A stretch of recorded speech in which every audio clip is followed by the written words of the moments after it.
Ladies and gentlemen, would you please stand?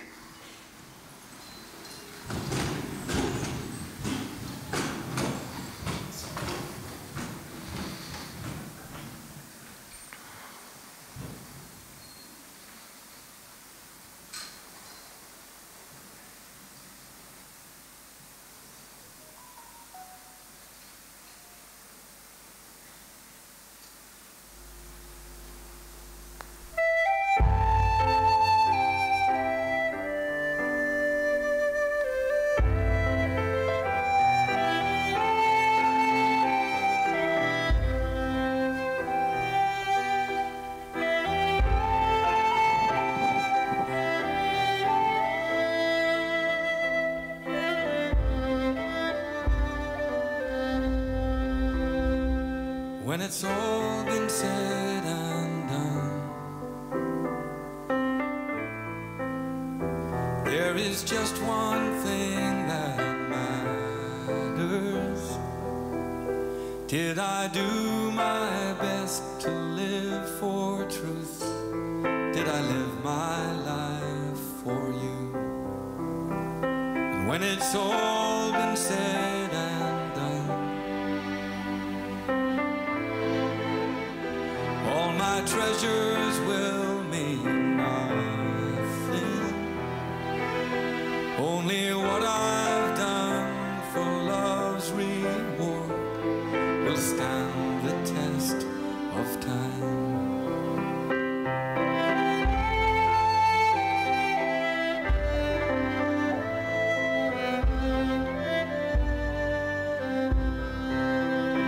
Lord, your mercy is so great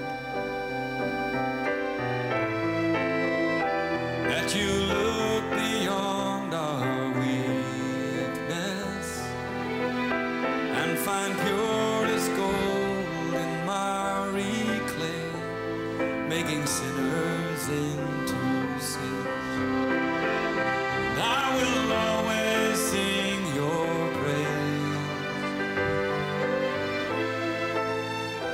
here on earth and ever after, for you've shown me heaven's my true home. When it's all been said and done, you are my life when life is gone.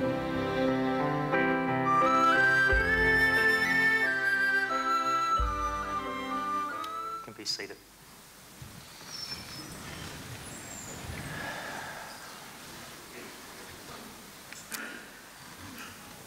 When it's all been said and done, there is just one thing that matters.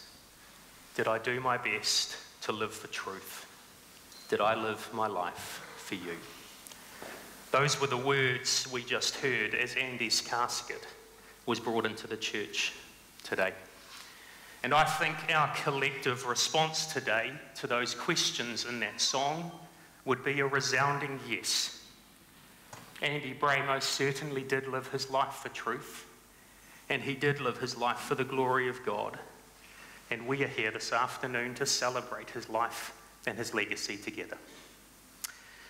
So kia ora, on behalf of Nikki, Ben, Olivia and Asher and the wider family, I want to welcome you here this afternoon to the celebration of the life of Andy Bray.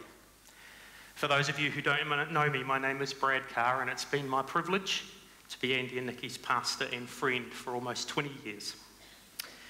It was my honour to stand here just over 10 years ago and officiate at the celebration of Tasha's life. And it is equally my privilege today to lead this service for Andy. Andy was the director, together with Nikki, of FamilyLife New Zealand. He was an inspiring speaker, a published author, and I think an authority on marriage and family. More than that, he was an amazing example to many of what a husband and a father was meant to be about. But he was a much loved husband, father and father-in-law, son, brother, uncle, and friend. And so however you knew Andy, whatever your relationship was to him, we are very grateful to have you here with us today. One of the things that I loved and appreciated about Andy was that he wore his emotions on his sleeve. That was always true of him as long as I knew him, but that was exacerbated even more after he had his stroke. But I loved the fact that he could openly weep at emotional times and laugh during fun times with equal abandon. So today I want to invite you to follow his example. Today is a day for tears. So please feel free to cry. I already am. We are mourning the fact today that our friend is no longer with us. And tears today are good. Many of us who will be on this stage this afternoon will be feeling emotional, and at times will probably break down. And that's okay. In fact, it's more than okay. In the face of death, it is entirely appropriate. So feel free to weep today. But please also feel free to laugh as well. Andy, as we will hear through the afternoon, lived life with gusto and with energy. And his laugh and enjoyment of life was contagious. So in between the tears, as family and friends share their stories and their memories of Andy, feel free to laugh as well. We don't want this service to be stuffy today. We want this to be relaxed and genuine and authentic, because that's who Andy was. We want this to be a time of celebrating the life of this man that we all loved. We also want today to bring honour and glory to God. At the end of the day, Andy was a passionate follower of Jesus Christ. And his life, as that song indicated, was about living a life that glorified the God who saved him and who loved him. And so in a moment, we are going to take the time to worship God through our tears together. I'm going to invite you to stand in a minute, and we're going to sing 2 songs of worship that Andy loved and that Nikki chose especially for today. Because we want to take some time to honour God and thank God for the life of this man. Before we do that though, I would like to pray and just commit our service to God. So would you join me as we pray? Father, we come to you today with a deep sense of loss. We have lost a husband, a dad, a son, a brother, a friend, a role model, who has touched all of our lives in profound ways. We feel his loss deeply today as we gather to celebrate his life and his legacy. Father, we're so thankful that Andy is with you, that while his body lies here in this casket, his spirit is with you in heaven, in your presence. And that reality brings us some measure of comfort. But God, we still grieve. We miss him. So Father, as we share today, as we remember and we celebrate, as we laugh and we cry, would you please bring us your comfort? Thank you that you're with us here by your Spirit, our comforter.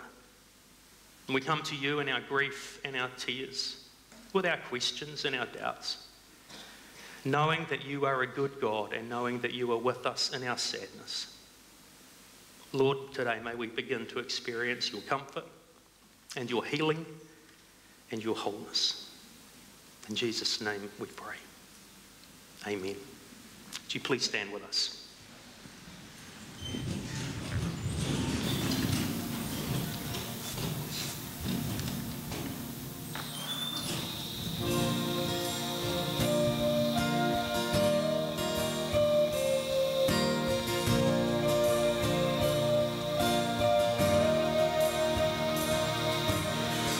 It's there in the newborn cry. It's there in the light of every sunrise. There in the shadows of this life, your great grace. It's there on the mountain top. There in the everyday in the mountain.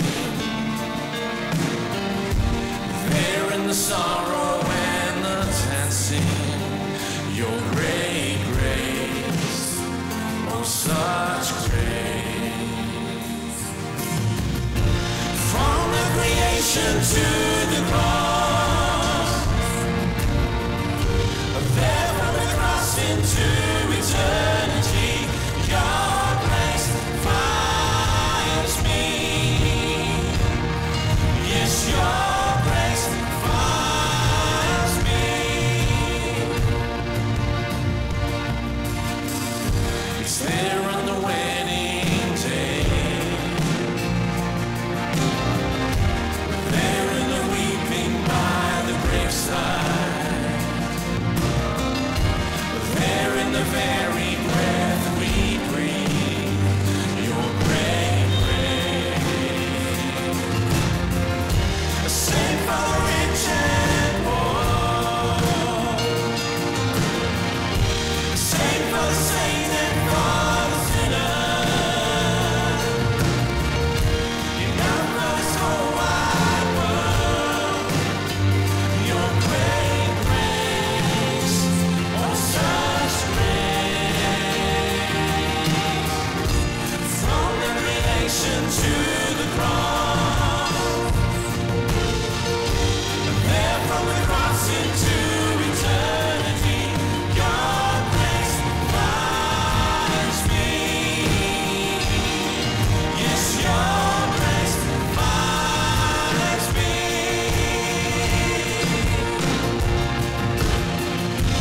There in the darkest night of the soul, there in the sweetest songs of victory, your grace finds me. Yes, your grace finds me. Your great grace, oh such grace. Your great grace, oh such grace. Same for the rich and poor, the same for the saints and for the sinner, enough for this whole wide world, your great grace, oh such grace.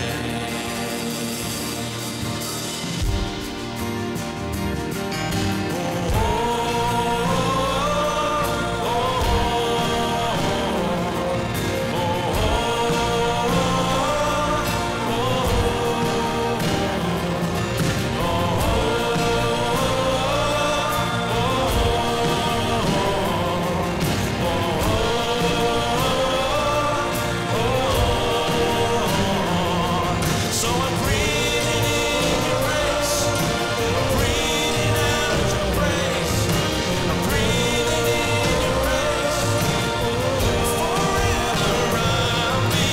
Breathing in your grace, I'm breathing out your grace, I'm breathing in your grace, forever around me. Breathing in your grace, I'm breathing out your grace, I'm breathing in your grace, forever around me. Breathing in your grace, I'm breathing out your grace, I'm breathing in your grace, forever God,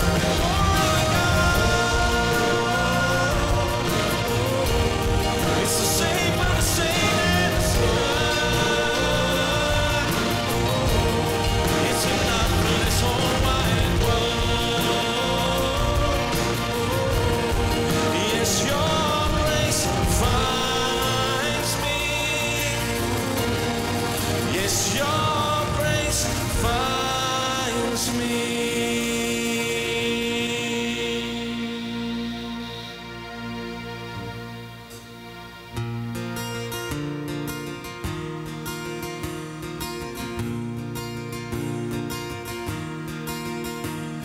Alone in my sorrow and dead in my sin, lost without hope with no place to begin.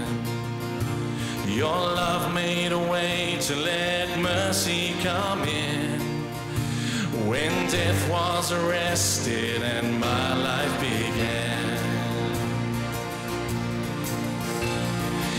Ash was redeemed, only beauty remains.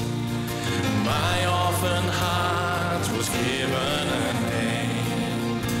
My morning grew quiet, my feet rose to dance. When death was arrested and my life began.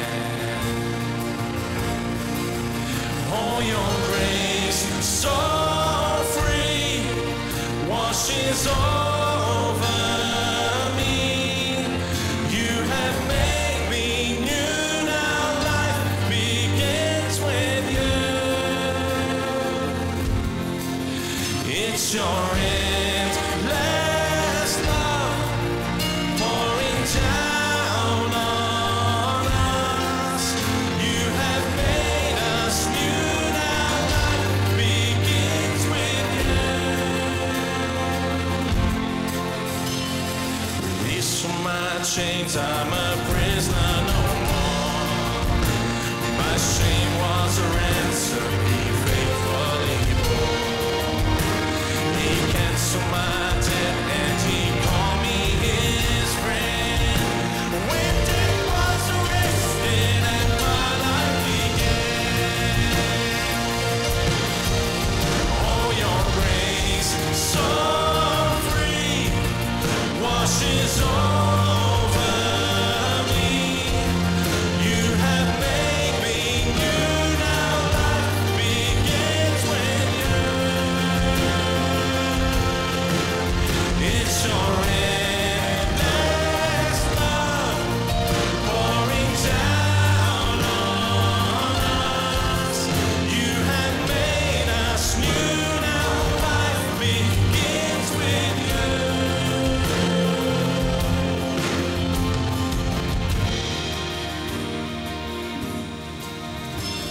A Savior displayed on a criminal's cross.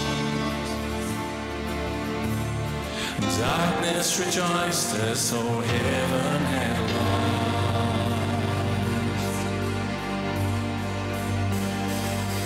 But then Jesus arose with our freedom in hand. That's when death was arrested and my life began. Oh, your grace so free washes over me. You have made me new, now life begins with you. It's your endless love pouring down on us. You have made me new, now life begins with you. Oh, we're free, free, forever we're free. Come join the song of all the redeemed. Yes, we're free, free, forever, amen. When death was arrested and my life began. Oh, we're free, free, forever we're free. Come join the song of all the redeemed. Yes, we're free, free, forever, amen. When death was arrested and my life began. When death was arrested and my life began. When death was arrested and my life began.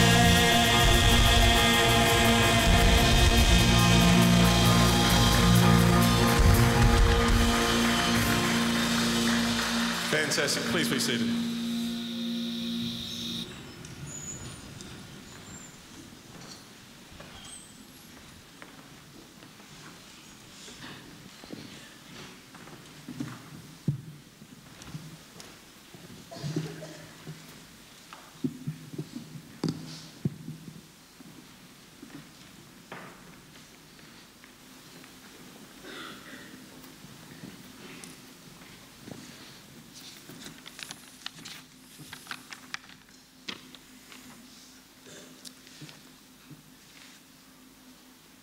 These verses, taken from 2 Timothy chapter 4, were written by the Apostle Paul, a man who, like Andy, was familiar with suffering. I believe they reflect well how Andy lived and what is true for him today.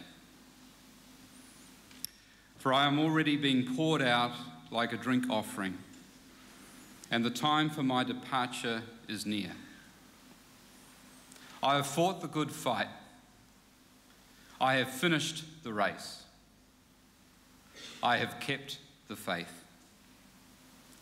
Now there is in store for me the crown of righteousness, which the Lord, the righteous judge, will award to me on that day, and not only to me, but also to all who have longed for his appearing. Amen.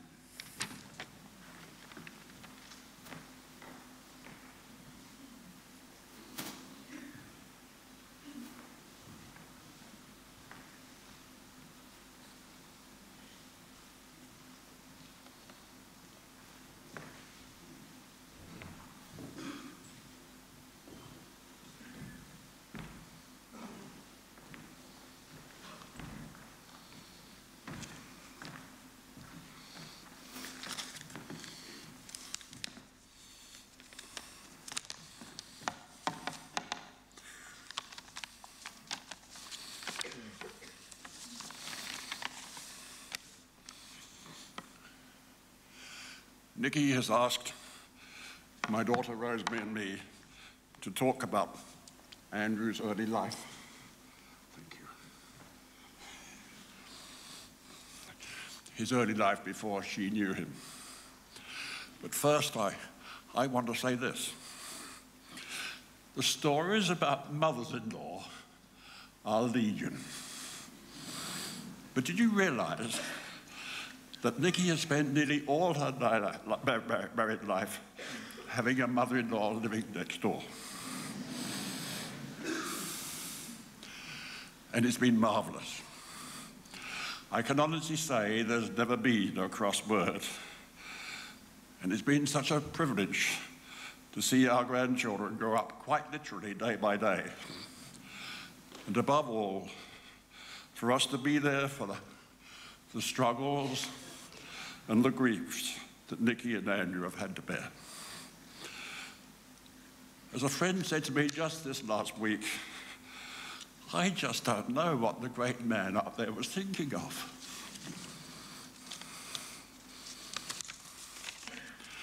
Nikki has been such a tower of strength, and both she and Andrew have been such wonderful witnesses of Christian love, with their unstinting concern for the need of others.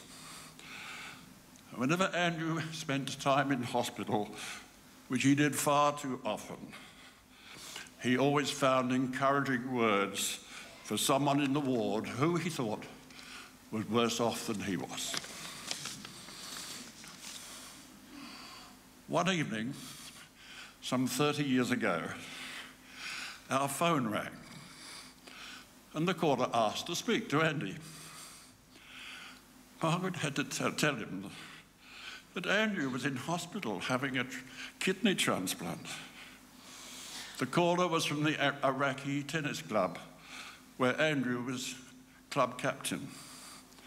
The members had known nothing of his thrice-weekly engagement with dialysis. It goes without saying, I'm very proud of my son Andrew and Nikki. Andrew was born just over 62 years ago. I know that because I was there.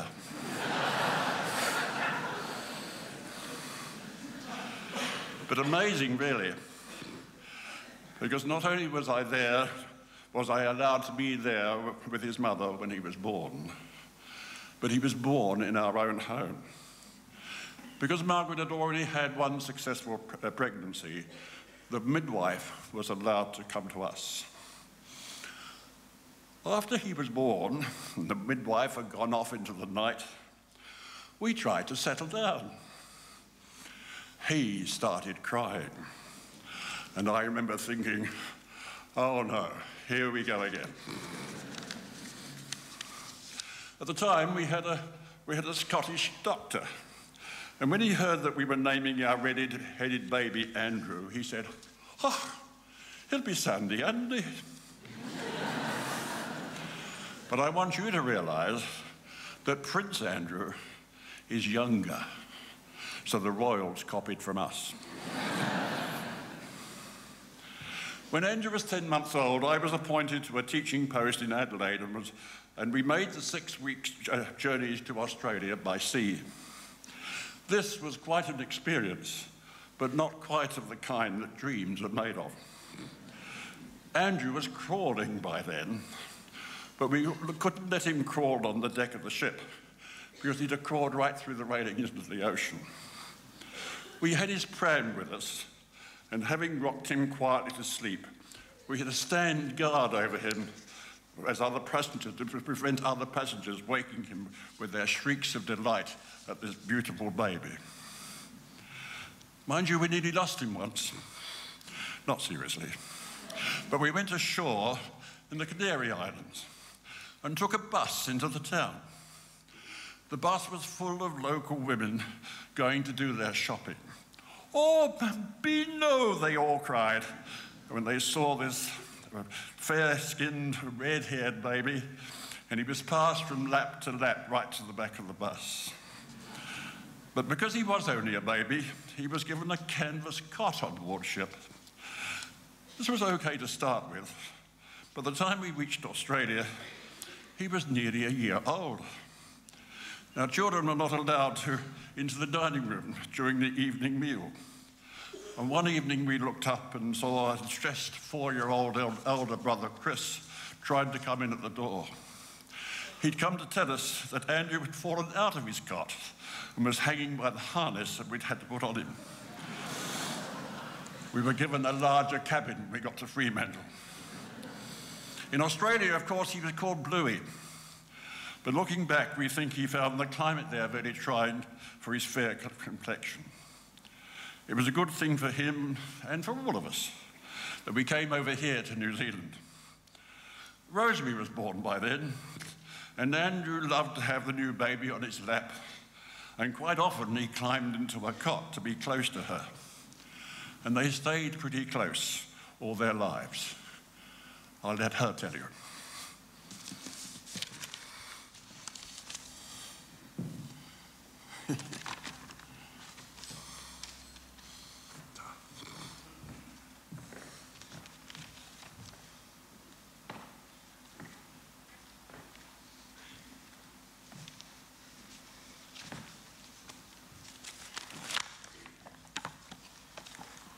It looks a lot, but it's big font.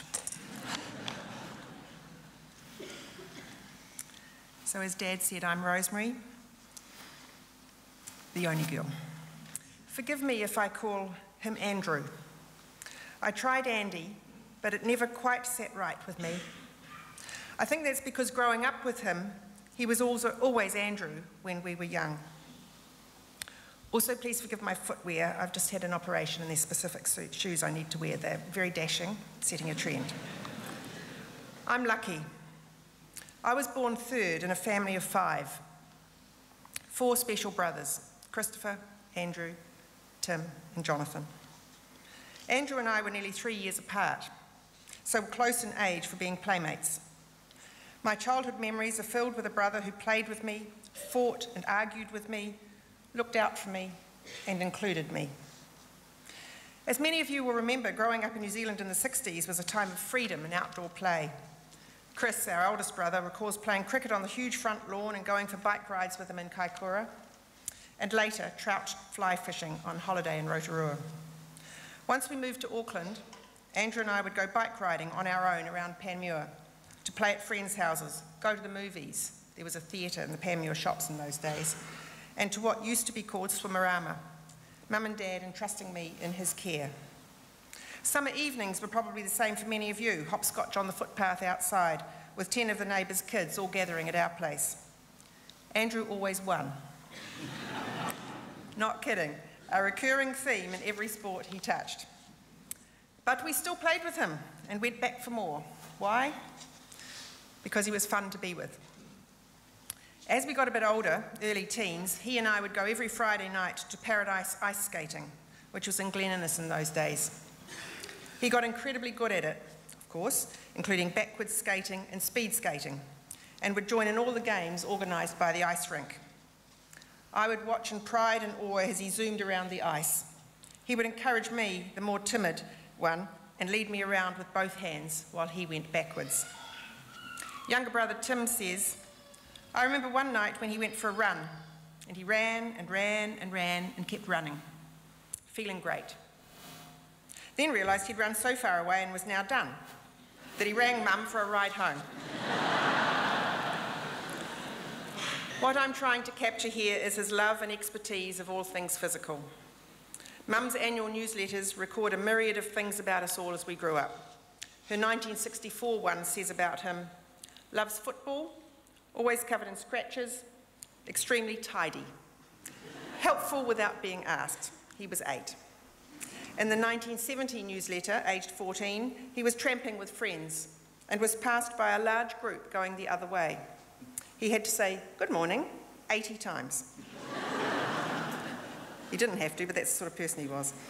As a teenager, he went tramping, kayaking, whitewater rafting, windsurfing, skiing, camping. He played tennis, volleyball, hockey, badminton, squash, and anything he was given the opportunity to try. He not only achieved them, but usually excelled without much effort. His scouting life, right from when he was a cub, through Scouts, Venturers, then eventually Rovers, the adult group of scouting, influenced him hugely, and he thrived on the activities and experiences he was offered in that organisation. He earned his Queen's Scout Award, the highest award in scouting. Mum's 1974 newsletter says the local Scout committee gave him $50 because he was the first in the district to complete the award. As I said, he played volleyball, and Mum and Dad always wondered how far he might have gone with that sport if his kidneys hadn't failed in his early 20s, as he had a chance to be on the national volleyball team.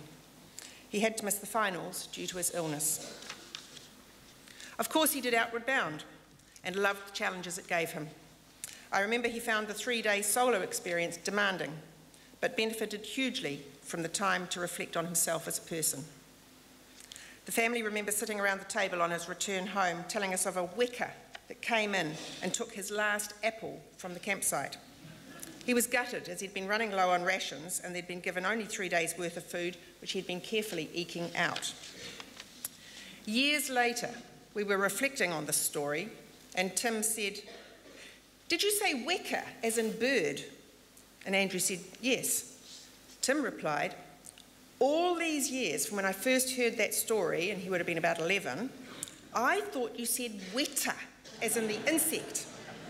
And I've been imagining the size that weta must have been to have stolen the apple."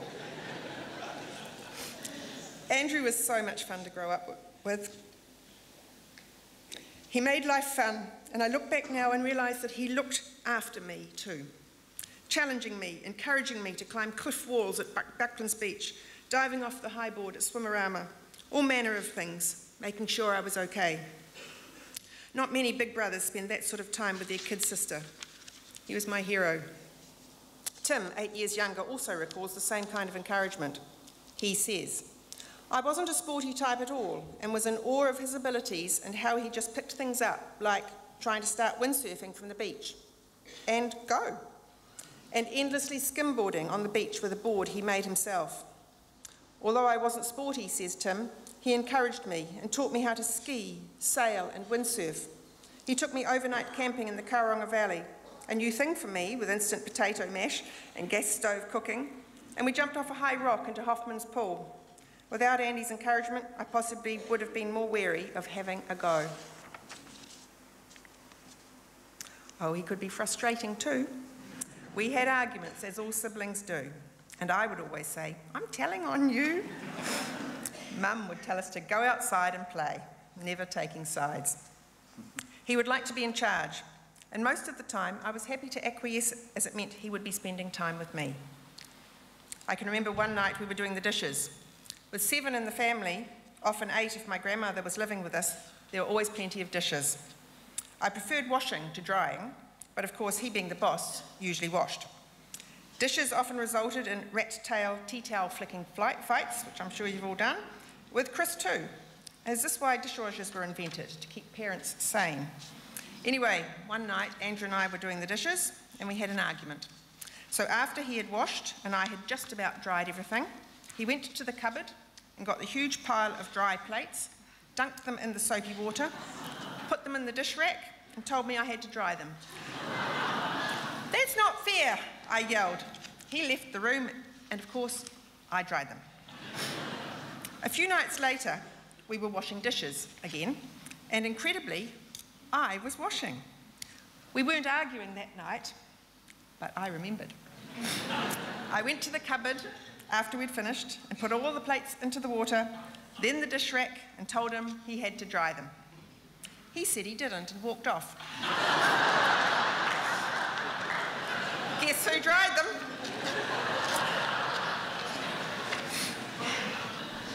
He was accident prone. Tim says, "For me, the thing I remember most about growing up with Andy was all the things he was into and always on the go and always hurting himself. I think Mum used to say, 'Oh, what now?' when something had happened. It wasn't just the fact that he'd fallen off a motorbike, it was that the motorbike had fallen on him with the exhaust on his leg burning a hole in it. Or while climbing a fence, he slips and becomes impaled on the barbed wire, leaving him hanging upside down attached to the barb. Ouch. As an older teenager, I continued to be lucky having Andrew as a brother. I was allowed to go to parties with him, where on arrival he would say, 'Off you go, see you later, don't annoy me,' kind of thing. Freedom. Probably not what Mum and Dad had in mind allowing me to go with Andrew. But actually he was looking out for me and was always interested in any boyfriend I brought home and whether he was right for me or not. I could always rely on him for advice and support in the romance stakes too. We could talk about anything. Excuse me. He had a lot of fun as a teenager, full of life and adventure and good humour. He went through a phase of going out wearing a three-piece suit with a top hat that concertinaed flat, walked with a cane and called it his gentleman of leisure outfit. I loved him bringing his mates home. I fell in love with every one of them, I think. John and his motorbike, Max with his cheeky sense of fun, Orlo with the unusual name, good-looking Daryl, and then Mike, who I married. Who was better looking? Andrew smoked a pipe, very debonair and way more cool than cigarettes. And he made a wooden stand to hold all his interesting-looking pipes on. One was in the shape of a bison's head. Looking at how later in life he went to extraordinary lengths to keep himself healthy, to look after his transplanted kidney, or his ailing heart, or his self-discipline with his diet while on dialysis, smoking seems a very unlike him thing to do. Different times. He showed signs of leadership from a young age, leading me around for starters, honing his negotiation skills. He was very fortunate to have a good mentor in Lloyd Bicknell, his venturer leader, who Andrew looked up to. Lloyd gave Andrew many opportunities to grow and develop his abilities. My husband Mike, who was older, remembers this new young guy coming to an Auckland area Rovers meeting. He recalls Andrew's presence made it obvious he was destined for leadership. Andrew became Auckland area Rover advisor a couple of years later. And golly, the fun events we had under his direction. He struggled a bit at school, not because he was not capable, far from it. I guess it could be described that the system didn't really suit his relaxed attitude. I don't mean he couldn't apply himself. He didn't have a lazy bone in his body, getting up at 5 o'clock for his paper round 6 mornings a week and being a postie in the summer holidays. But St Kentigern College was not the right place for a teenage Andrew, and having his dad as a teacher there didn't help either. I'm sorry for this experience he had with school, as I know it affected his self-esteem, leaving him feeling that he was dumb. Scouting possibly offered him the outlets he couldn't find in the school system.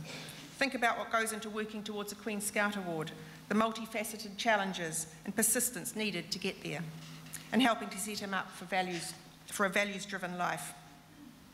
He left school at 16 and became an apprentice photolithographer at the New Zealand Herald. He then worked as print manager at J. Walter Thompson, an advertising agency, where coincidentally older brother Chris was working. From there, he worked for my husband's graphic design company as print manager for 11 years. They both enjoyed that time working together and developed a huge respect for each other's abilities. After Andrew developed a sore throat at the age of 21, which we since learnt was a strep throat, he went skiing, developed pleurisy, then the infection spread to his kidneys, causing eventual renal failure. That's a few years in quick layman's terms for you, but Andrew's medical history would take too long to tell here. Read it in his book if you want more detail. Having to dialyse from the age of 24 and the drug regime that came with it meant his active physical life became very much curtailed. Although he ensured he kept some form of physical activity in his life. I was on his weekly indoor cricket team, for example, and more recently, as he found it harder to cycle, he didn't stop cycling, he just got an e-bike. 3 nights a week on the machine for 8 hours at a time in those days, then the hour setting up and coming off and cleaning the machine cut into his personal time. He insisted on working full-time. He didn't want to be sick. Many people would never have known he was reliant on a machine to live, as Dad mentioned. He was on the machine for about 7 years, suffering one rejection of a transplant before another kidney became available, and he responded well to that transplant. From his hospital bed, Andrew had read about the 7th World Transplant Games in Singapore to be held in a year's time. Through the following year, Dad and I were on the committee, helping plan and raise money for a New Zealand team of people with transplants to attend. Of course, Andrew led this committee. This would be New Zealand's first visit to the Games. Mum's newsletter of 1989 says, "A year ago, when he received his transplant, he said, 'I'm going to be there.' He said he imagined himself getting on a plane and going on his own, not wearing New Zealand colours, sporting the coveted silver fern and leading the team into the arena, with a telegram from the Prime Minister wishing them luck. He's a great motivator," said Mum. He'd met Nikki just after the transplant, so she also got involved. Dad, Mum and I, with Nikki, now his fiancée, accompanied Andrew and the 11-strong team. We proudly watched Andrew be the flag bearer at the opening ceremony, chosen by the team to lead them into the arena. He went on to compete in 2 other World Transplant Games, in Vancouver, then Sydney, where he won a bronze medal in tennis. Andrew's attitude, as I'm sure others who speak after me will also say, was one of courage and perseverance, and always with humour.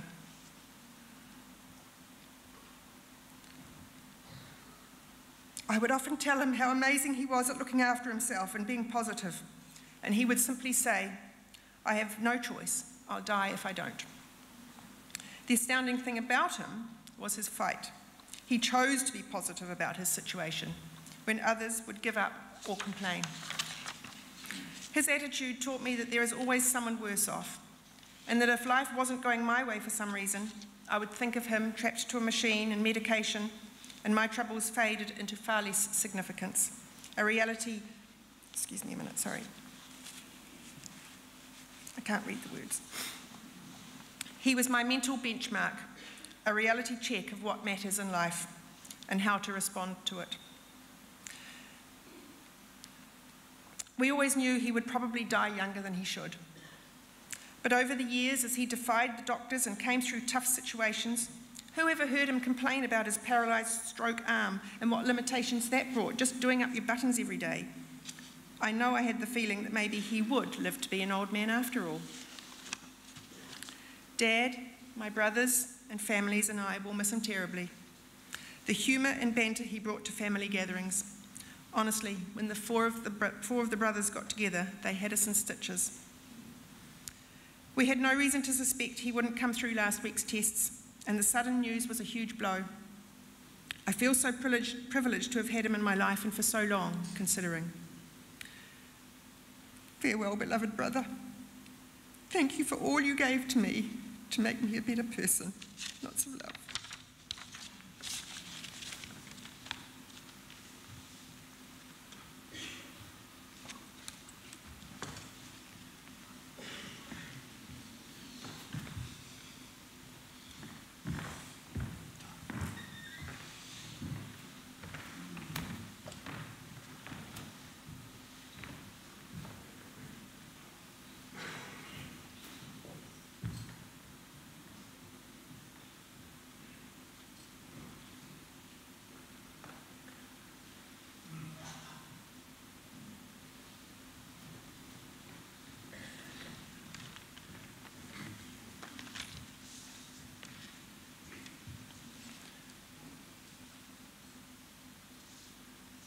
Good afternoon. My name is Justin O'Malley and I serve as the Director for Tandem Ministries, of which FamilyLife is our marriage and family team. FamilyLife's mission is to build godly marriages and families. Andy and Nikki have served as our FamilyLife directors for the past 23 years, and in that time they've spoken to tens of thousands around the topic of a healthy, godly marriage. The family have asked if I would share about Andy's legacy through his work at FamilyLife. As I reflect on Andy's work, I realise there is a word that describes his legacy and the way that Andy went about his work, that being hope. Hope is defined as a feeling of expectation and desire that a particular thing will happen, and a feeling of trust. Hope gives you the ability to expect with confidence the desired outcome. Hope is what Andy brought to his ministry in FamilyLife. Andy expected with confidence that marriages right across New Zealand, irrelevant of background and social standing, could have the hope that differences could be worked through. Each couple could understand each other, understand God's plan for their marriage, and have hope that their marriage would be a thriving marriage. Andy's passion was for this hope to be installed in every single person he met. Before a conference or speaking opportunity, I would watch Andy getting ready, and this quiet confidence would come over him because he had such confidence and hope that the content that the team was about to deliver would change lives that weekend. Andy just knew. He knew that lives would be changed. Then Andy and the team would come back into the office after an event, just buzzing on a high, because they've seen lives be changed. Marriages had been restored. Children's lives had been dramatically affected because their parents had recommitted to stay together and to be a family unit. This was Andy's hope, and the legacy of this vision was being realised.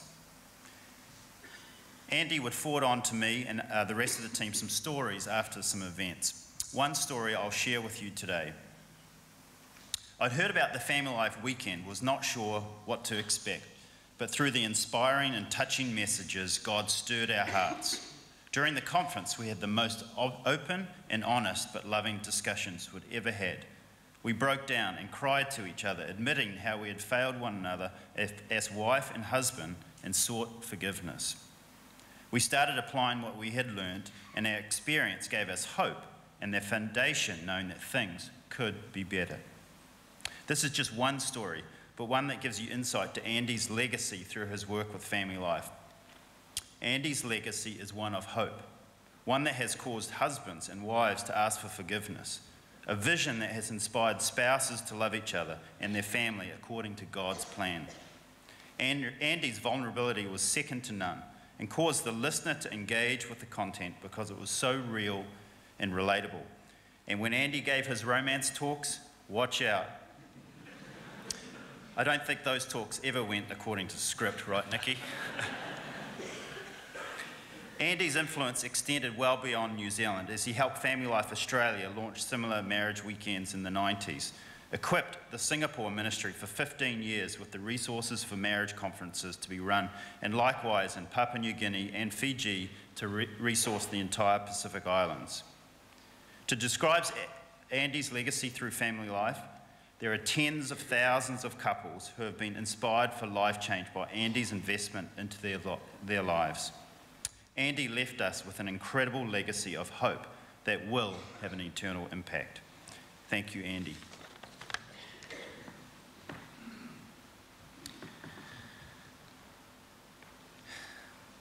Well, it was April 1994. My wife Leanne and I attended a FamilyLife getaway, a weekend to remember. Fantastic weekend, changed our lives. But on the Friday evening, as we were coming, we were welcomed by this tall guy, sort of ginger hair. He had a green suit and a clipboard, looked very official.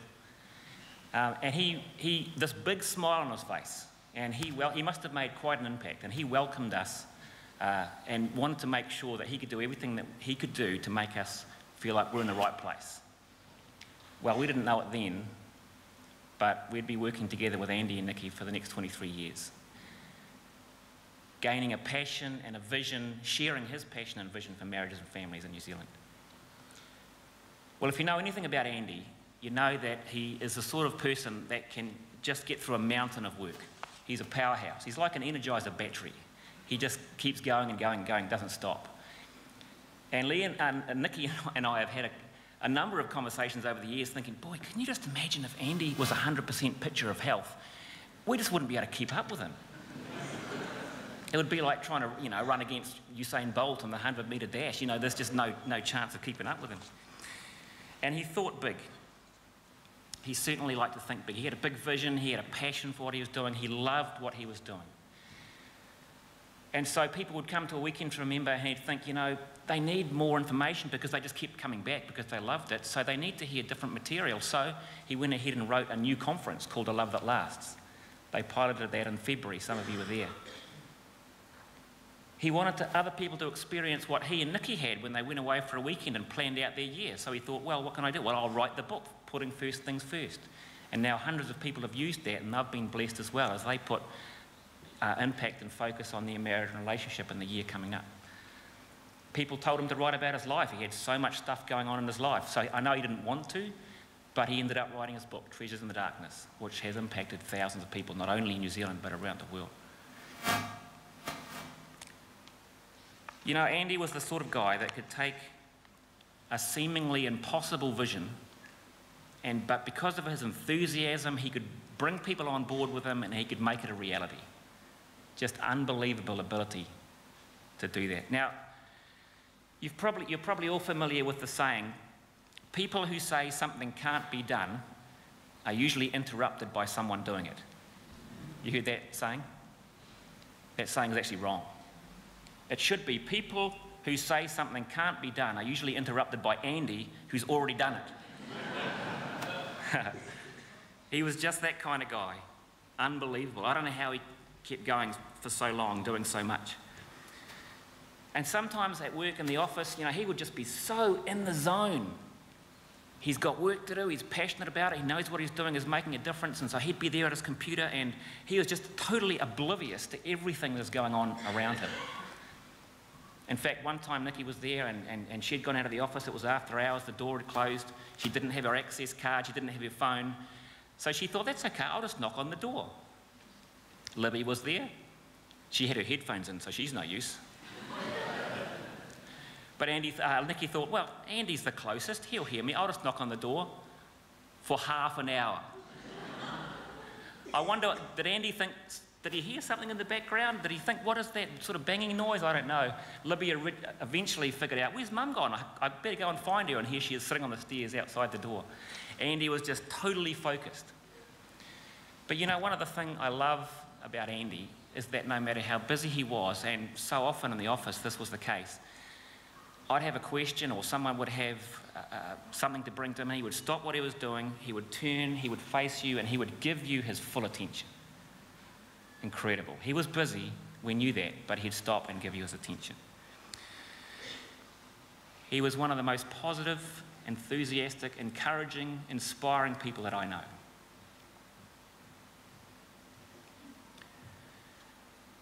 I asked him recently, because I know he'd been through some challenges and we were having a conversation, and I said, how are you doing? And he said, mate, I'm as happy as a boy in a sandbox. Because he knew he was doing what he loved. He knew that he was fulfilling his passion, his purpose for life. He was just in the zone. He was loving it. And he leaves an incredible legacy. Justin mentioned a little bit about that. Over 80 volunteers around the country who have been involved or are still involved in Family Life as a ministry, and some of you are here. Some of you have travelled a long way to be here. Over 289 events over nearly 25 years that they've been involved, with a reach of over 35,000 people around the country, impacted by either a Family Life event or Andy and Nikki speaking at other different things or one of the team. 35,000 people. That doesn't include when he spoke on radio. That doesn't include the people that have been impacted and had their lives changed by reading his book. And I get phone calls all the time asking about an event or a resource. Oh, by the way, I read Andy's book. I'm living life differently now because of that. Incredible impact, incredible legacy. He took our little team to heights that we never thought possible. That's just who he was. But he was more than just our director. along with his dear wife, Nikki. He was more than our boss to Leanne and I, to Joyo and to Malin. He was like family. He was our friend. He was me old mate. You know, he was that same tall guy with the ginger hair. He didn't have the green suit or the clipboard anymore, but he still had that massive heart and that massive smile and that magnetic whatever it was that just drew people to him. And I learned a whole lot just by hanging around with him. So Andy, my old mate, we're going to miss you like crazy.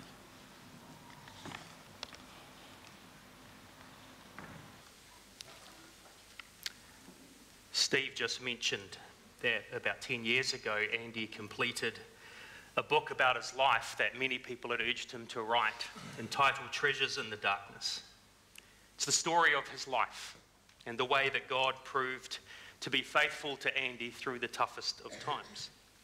And we're actually going to make that book available to any of you that do not have a copy at the end of this service out in the foyer if you would like to take one. The title for the book came from a verse in the Old Testament book of Isaiah in the Bible. It's a verse that talks about finding riches from God in unexpected places and unexpected times in life. It was a very apt description for the struggles that Andy had through his life. I don't know if I've ever met anyone who faced quite so many medical and physical challenges that Andy did. The foreword to the book was written by Dennis Rainey, the director of FamilyLife in the USA. And in that foreword, he used a number of words to describe Andy and Nikki. He used the word authentic and said they're the real deal. He used the word hero, said, quote, both are among the most courageous people I know. He mentioned the word faith, writing, some people talk about faith, others, like this pair, live it. And he put the word overcomer, which means someone who gets through it by perseverance. He said, I've been amazed to watch this gritty pair of Christ followers stand firm and lead others while facing challenges beyond my imagination.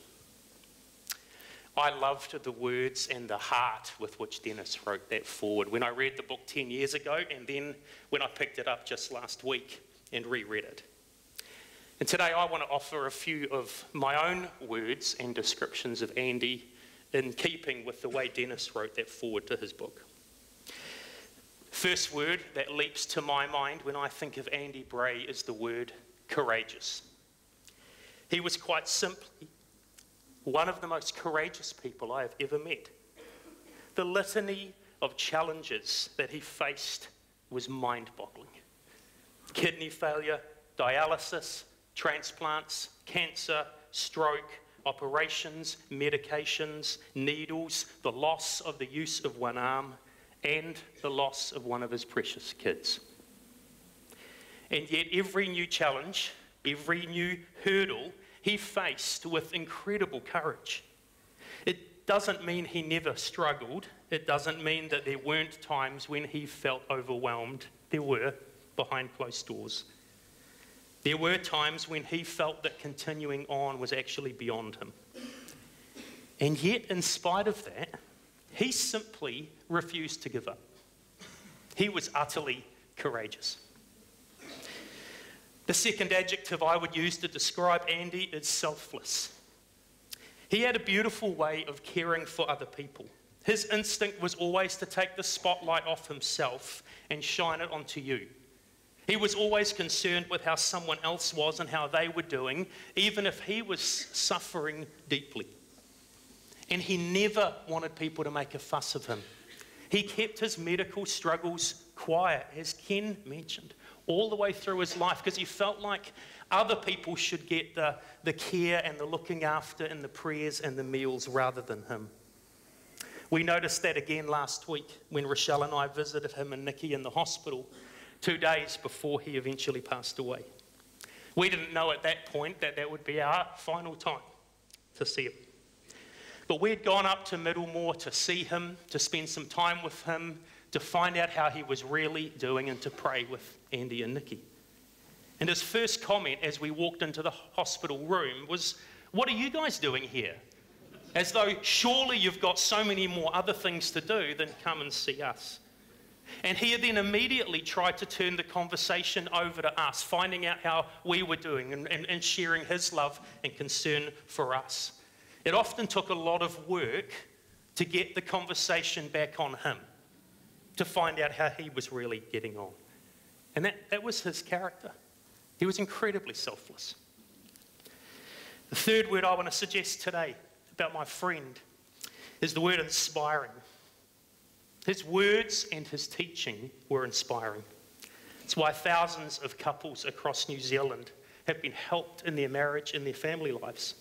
Because Andy and Nikki knew how to get alongside those of us who were struggling in our relationships and to inspire us and teach us and encourage us. And many of you here today are recipients of that. But it wasn't only his words that were inspiring. It was his example. The creativity that he brought to his parenting was an example to many of us. The time that he poured into his marriage and his kids was inspiration.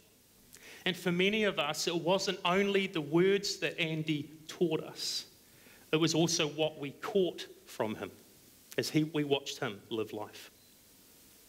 Earlier last week, Andrew Urquhart from Radio Rema shared a tribute on air for Andy. Part of what he said, talking about the struggles that Andy went through, was this.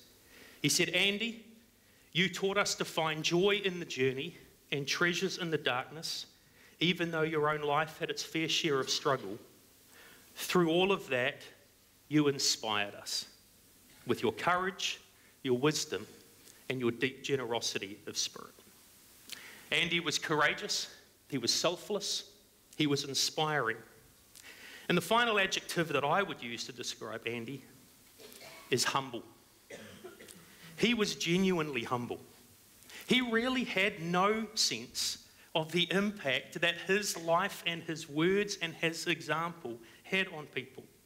He was genuinely surprised, pleasantly shocked, when people would tell him the effect that he had had on their lives.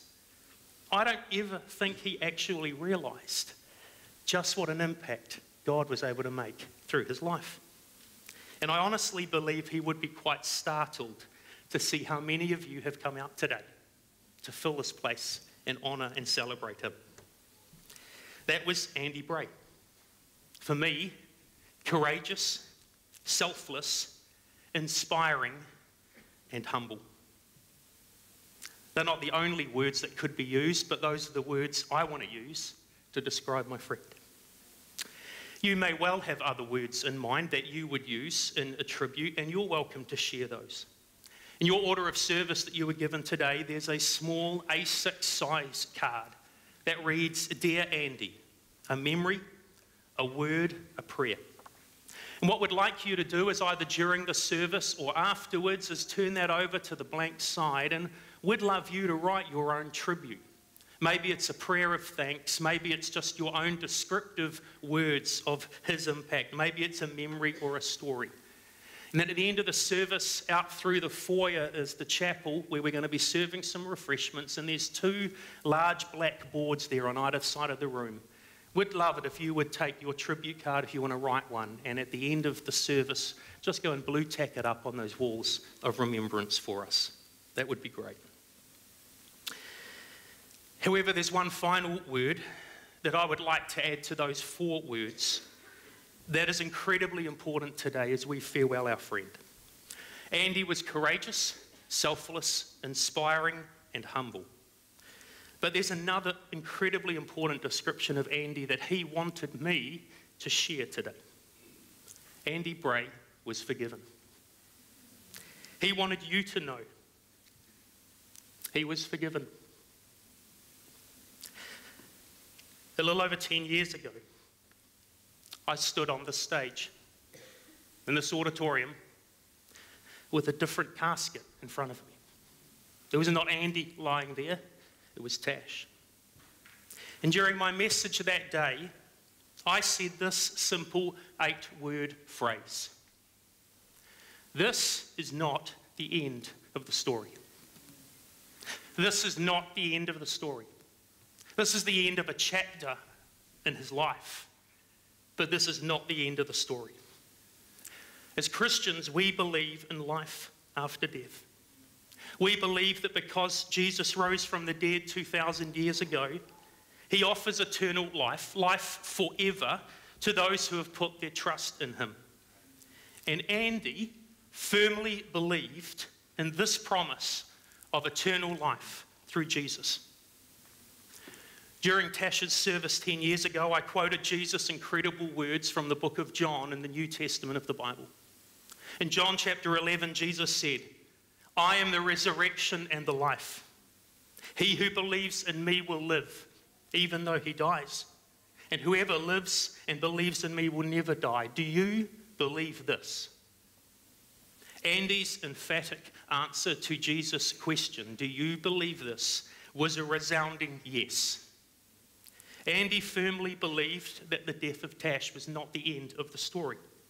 And because of what Jesus accomplished, Andy was going to see his girl again. To laugh, to dance, to worship, to jump in puddles. As I said that day 10 years ago, Jesus here in this verse makes the ultimate claim. He was claiming to hold the power of life and death and eternal life beyond the grave.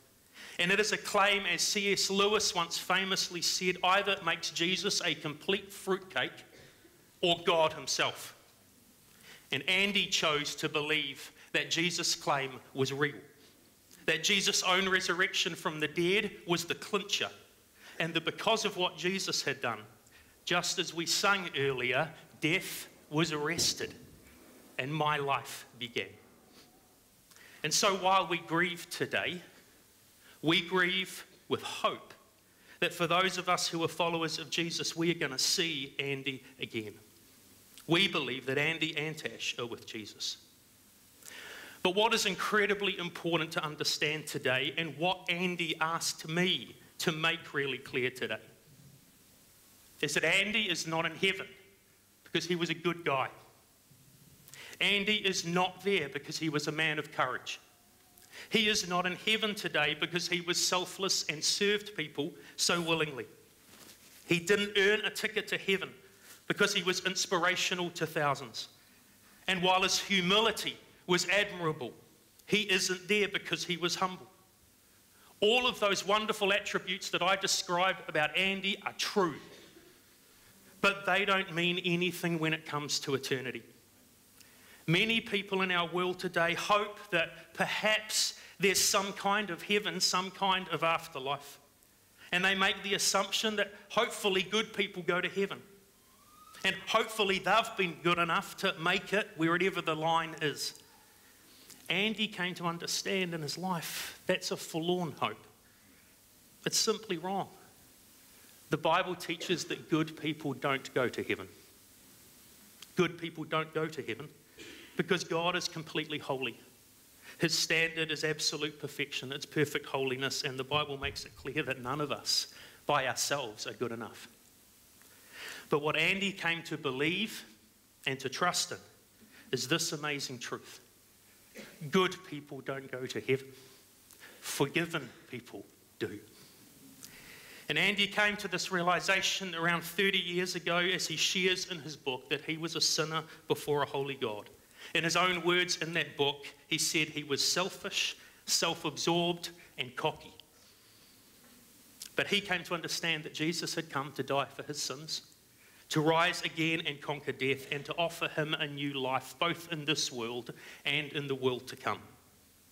And because Andy confessed his sinfulness and placed his trust in Jesus today, his body might be here, but his spirit is with Jesus now. One passage in the New Testament, a letter written to a church leader named Titus, puts it this way. When the kindness and love of God, our Saviour, appeared, he saved us, not because of righteous things we had done, but because of his mercy and grace. He saved us through Jesus Christ, our Saviour. Don't miss that middle line. He saved us, not because of righteous things we have done, but because of his mercy and grace. Andy isn't in heaven today because he was courageous. He is not there because he was inspiring or selfless. Andy didn't make it into heaven because of his humility. Andy is in heaven today with Tash and with Jesus because on the basis of his faith in Jesus, he was forgiven. That's what Andy asked me to share today. Good people don't go to heaven. Forgiven people do.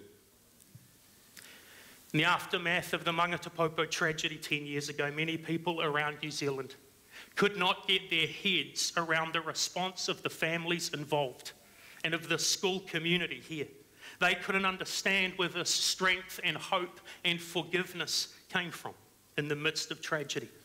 As Andy records in his book, one TV journalist famously said at the time on air, "Whatever it is they're drinking, I want a sip of it."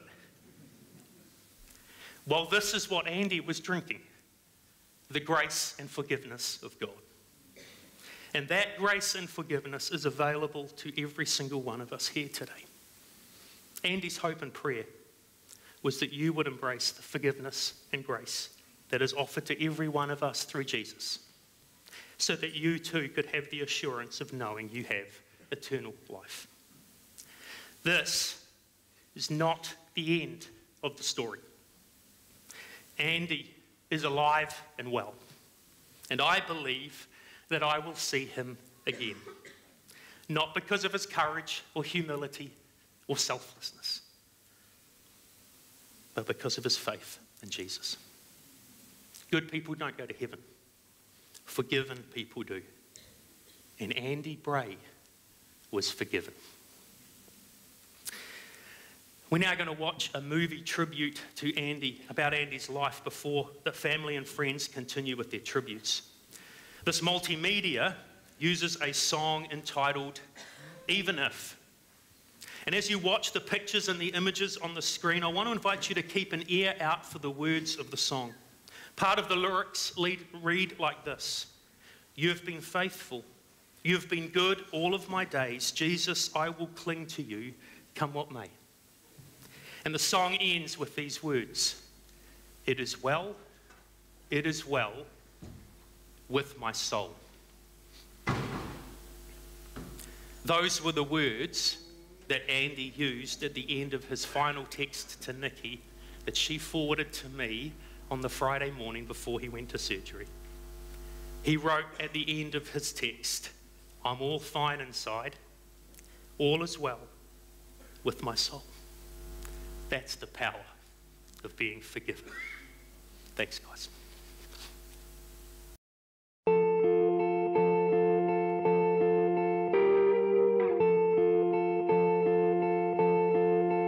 They say sometimes you win some, sometimes you lose some. And right now I'm losing bad. I've stood on this stage night after night, reminding the broken it'll be alright. But right now, oh, right now I just can't. It's easy to sing when there's nothing to bring me down. But what will I say when I'm held to the flame like I am right now? I know you're able and I know you can save through the fire with your mighty hand. But even if you don't, my hope is you alone.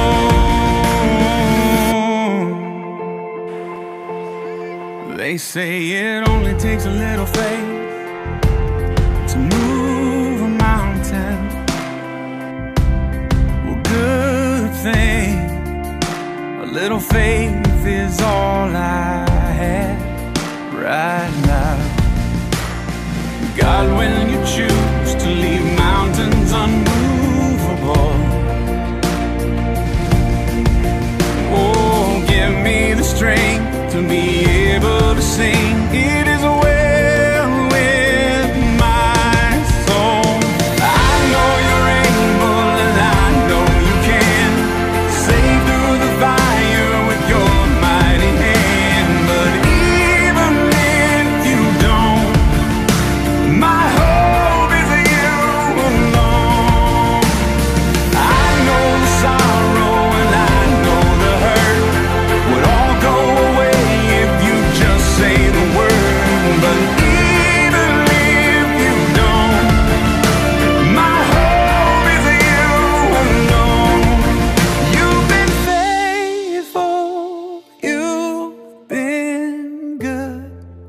all of my days. Jesus, I will cling to you, come what may, 'cause I know you're able, I know you care. I know you're able, and I know you can. See through the fire with your mighty hand. But even if you don't, my hope is in you alone. I know the sorrow, I know the hurt would all go away if you just say the word. But even if you don't, my hope is in you alone.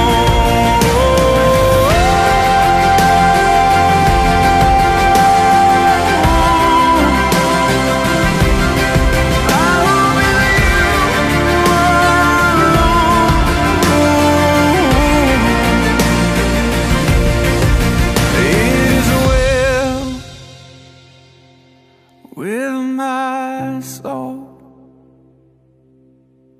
It is well, it is well with my soul.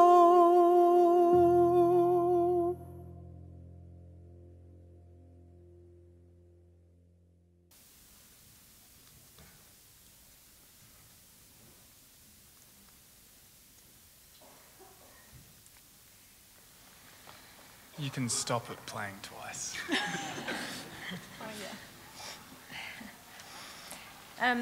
Andy would want me to give this message this afternoon without notes, but I have the last say, so I'm using notes.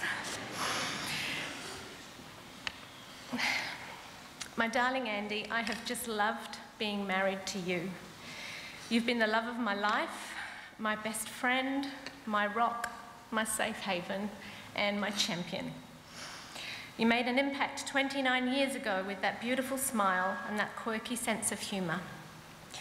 I was the shyest, quietest, most insecure young woman due to my upbringing, but you burst into that corporate box at the Auckland Tennis Open as my client with so much life, so much confidence and vitality that I truly wondered who I had encountered. You used to joke that it was a love match. I remember being told by my boss later that you had just received a kidney transplant and that you'd been on dialysis for 10 years. As a young 22-year-old, I didn't know what dialysis was back then, but I honestly knew from the moment I met you that you were a special gentleman with a kindness and authenticity that was so genuine and rare. We connected over your search to thank someone for your recent gift of life in your transplant, and it was a joy for me to introduce you to Christ and such a special day to have you and my mum baptised on the same day. I think a few people thought we were crazy getting married. To meet and get married within a year isn't exactly the marriage advice I would give to any of our kids.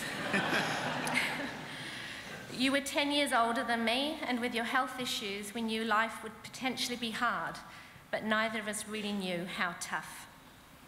You were such a warrior. There was always a battle you were facing. You seemed to live your life between a rock and a hard place. Life was so hard because it was so daily. 27 years of dialysis, over 200 skin cancers removed, a stroke, lymphoma cancer, 3 kidney transplants, heart disease, and that's not all of it. And then the biggest crushing blow, the tragic death of our darling Natasha. It all just seems too much to bear. And yet you fought your way back every time. You didn't just survive, you thrived, and in doing so, you led the way for all of us. After Natasha died, I didn't think that we would ever smile and feel joy again, but you were my protector, my stronghold, and you gently pushed me out into the world again when all I wanted was to run and hide. I remember you making me speak at our marriage conference 6 weeks after losing Natasha, and I went to Rotorua kicking and screaming, but it was the right call. It was the best thing for me, and you always seemed to know the right thing to do. Thank you for staying strong for me and the kids. I know there were many times you wanted to give up, but you never did. You would have your raw emotional chats with God, and then you would always get right back up and choose to embrace the pain, the difficulties, and smile your beautiful smile for the world. You are truly the strongest man I have ever known. You taught me to be kind-hearted. When faced with the choice of being kind or being right, you always chose kind. And it bugged me because you were usually right too. And I will miss those lively, kind eyes that always lit up a room whenever you walked in. I love the way you valued people. You would make the person you were talking to feel like they were the most important person in the world. In fact, reading all these tributes on Facebook made me realise how special you made every single person feel.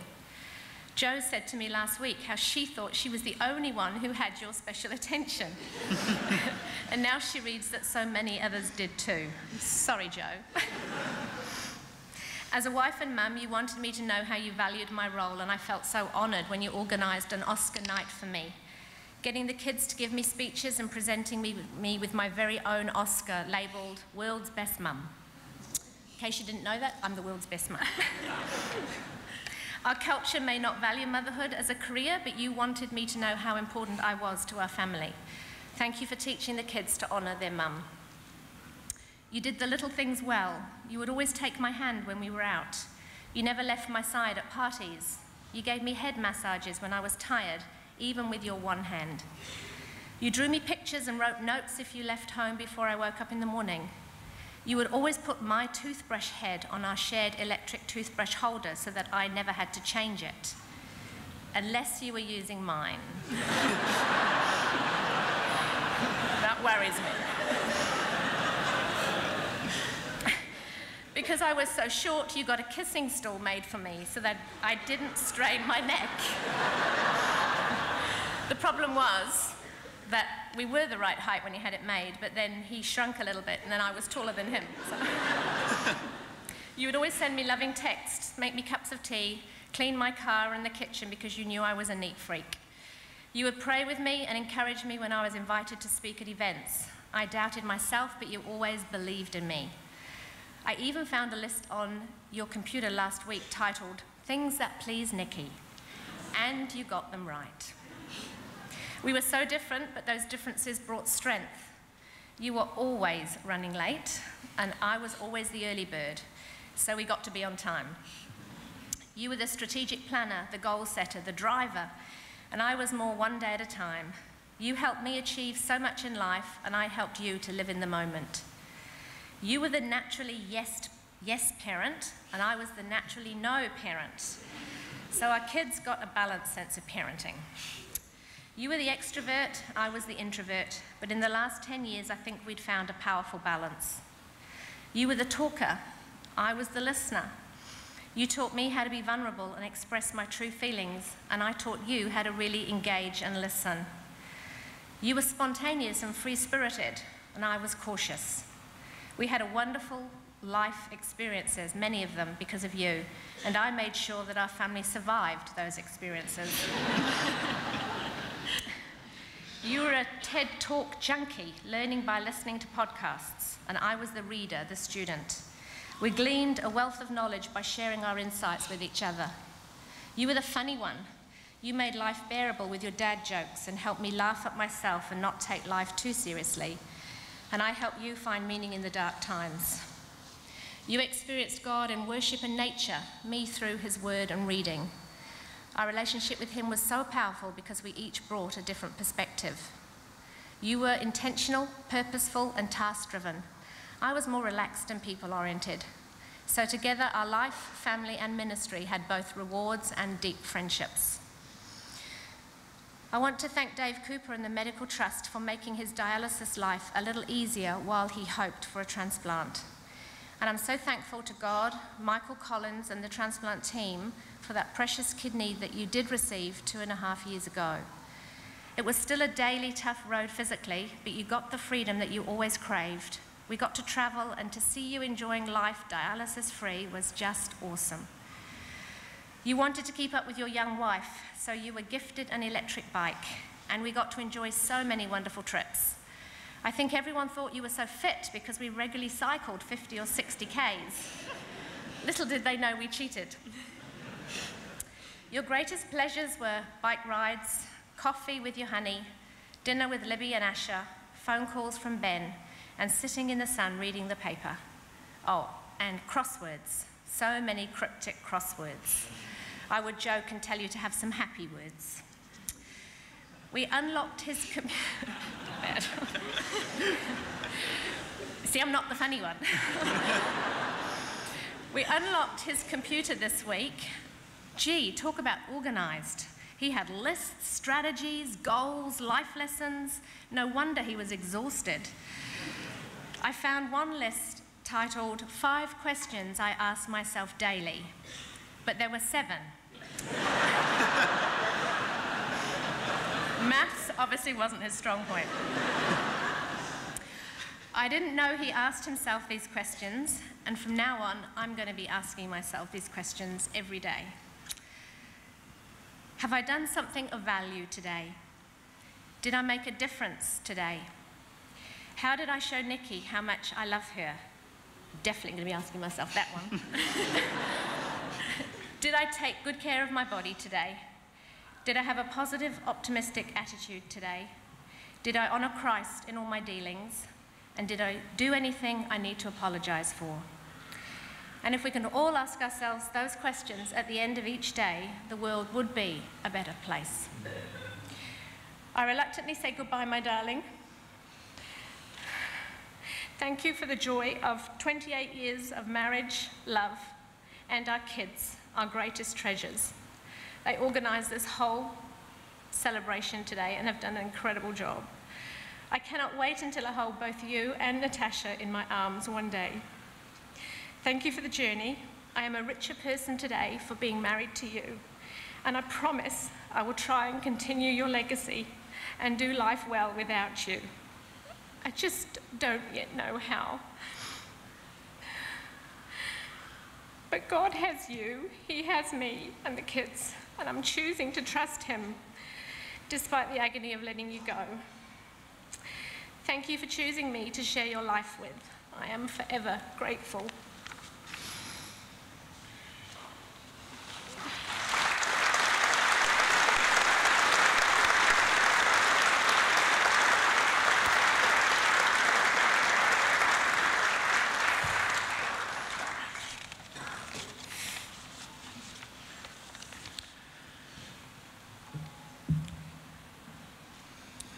You know, for many of us, I think our final moments are maybe not who we want to be remembered for.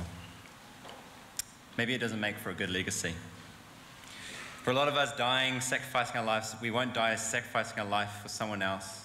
Many of us won't die on a battlefield.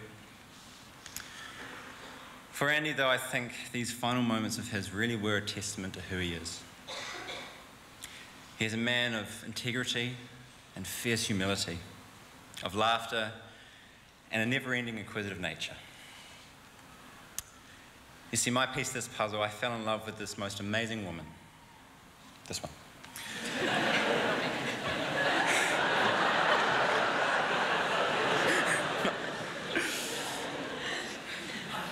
A kind, loving, inquisitive, and humble woman. A woman that in so many ways portrayed the amazing qualities of her father. And like all young men who fall in love with young women, there comes a day when that young man needs to have a rather serious conversation with that young woman's father. Andy and I met at a restaurant in town, both of us playing it cool, but nervous as can be. We tried normal chit-chat, but we both knew it was just a build-up. But he wouldn't give me an opening. Like Bray mentioned, he was so interested in the lives of those around him that actually you struggled to get something out of him. The moment came, I jumped in and I said, Andy, I love your daughter and I'd love to marry her. I was pretty sure he would say yes. I'd been around for 4 years. But instead he pulled a piece of paper out of his pocket, opened it slowly, it's filled from top to bottom with questions, and hence started the interrogation process all fathers must go through when a young man naively asks for his daughter's hand in marriage. You see, for Andy, he was intensely proud of his family, and for me, his daughter. He cherished her and loved her, and as you'll hear, was just an incredible father to her. So to be damned if he was going to hand her over without doing his research. And evidently I received high enough ratings that he was satisfied. Andy was always worried he couldn't be there for major milestones in his children's lives. One of the greatest moments, however, for me was watching him walk his beautiful daughter, my bride, down the aisle towards me, with absolute joy in his eyes and a smile you could always attribute to Andy. I think he was really proud he got to do that. And you see, Andy became my father that day too, and Nikki, my mum. The love and inquisitive nature that he had for Libby, for Ben and for Tash became mine to also share in.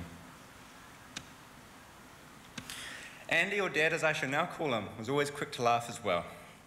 I remember many times sitting around a dining table with him and he would start to tell a joke. Like Nikki said, he was incredibly organised. He had a note on his phone listed one-liners. Did you know a man gets stabbed in New York every 52 seconds? Poor guy. Or a man knocked on my door the other day asking for donations for the local swimming pool. I gave him a glass of water. For Dad, though, it was always about the journey, and hence he never quite managed to finish these jokes without falling into fits of laughter. So Dad also never stopped giving to those around him. He just had so much to give. I think for him, his life was never his in the first place. It was God's. His faith was just undeniable. It was so abundant. But it was also very, very real. Perhaps for many of us here today, his faith kept us going when ours would waver. So you see, Dad was a man who in his last moments gave his wife a head massage, who told each of his friends what he absolutely loved about them, who spent all the time with his family he could, who held on to see Ben, who told his daughter how much he adored her, and how proud he was that he could see his daughter get married. Dad taught us no matter where you are in life, there are always those around you who need encouragement more than you do.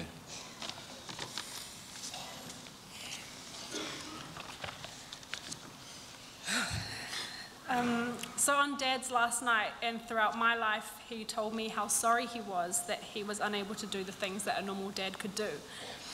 Because he was stuck to a dialysis machine every second night for the majority of my life, and all the other life crises he was forced into, he felt like he had let us down. He wanted to take us adventuring and travelling. He wanted to play volleyball with us and go skiing with us. He wanted to teach us new skills and be the cool, fun dad that he thought we needed. That was his dream of being a dad. My dream of having a dad is the one that I actually got. The dad that taught me valuable life lessons from such a young age about realistic life situations that you can't avoid and how to respond when life gets tough. The dad that would take the absolute mickey out of himself and no one else. The dad that would kill a spider at me even at 2 a.m. The dad that would try and ski even though his balance was shot after a stroke. The dad that never avoided a difficult conversation and always made sure he told me how much he loved me and that he was proud of me. The dad that helped me find my place again in our family when Tash died. I can say without a doubt that my dad was always there. He would drop whatever he was doing to give me a massive hug whenever I walked in the door. He made an effort to build a relationship with me, and he never stopped, even when I left home. It all started when we were little with Saturday mornings at Mission Bay so Mum could sleep in, to weekly breakfasts at McDonald's before school one-on-one, to having dates when I left school. He said he would meet me wherever I was on that date of every month, so mine was the 14th. That included coffees at Middlemore, lunches at uni, shopping sprees. He even once attempted to drive down to Palmerston North while I was there, but I didn't let him. And of course, he was constantly messaging me and encouraging me and challenging me. He was at every netball game telling the refs how blind they were when I got shoved. My dad simply showed up. As I said before, my dad taught me life lessons that were accurate and true to real life. My dad taught me to be responsible. He taught me that life is a choice and it is up to me to decide how to react to life's events. My dad taught me to respect myself. We both had a strong moral compass, which he taught me to be proud of. And through him, I learned to make decisions and stick to them without caring what people think. My dad taught me to live a life of meaning, to have fun and to laugh. He taught me that it was okay to cry and be sad, but to always pick myself back up again because I'm stronger than I think. My dad was vigilant in sticking needles in his own arm every second night for 27 years, and he never complained. He would say, "I don't want to go on tonight," but he never made his problems anyone else's. He taught me to be brave and courageous. My dad taught me to be unashamed when showing love for people, to always see the best in people and openly tell them what they mean to me. I'm so glad that he knew exactly how much I loved him and all the million reasons why. My dad taught me to look after my body. Even though he had endless health issues, he ate well, he drank well, he biked, he gymmed, he just looked after himself. He was the kind of guy that would walk up to a girl smoking on the street, tell her she was beautiful and she should look after her body, and she would call him a perv.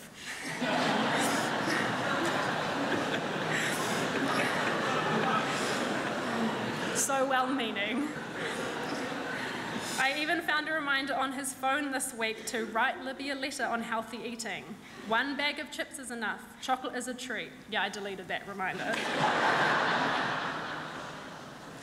Seeing that the husband my dad was gave me high expectations for choosing one myself. And because Dad loved Asher, I knew I'd strike gold. Although my dad was the best dad, he was also very normal, and he was so embarrassing. For my 18th birthday, he made a video and showed it to all my friends.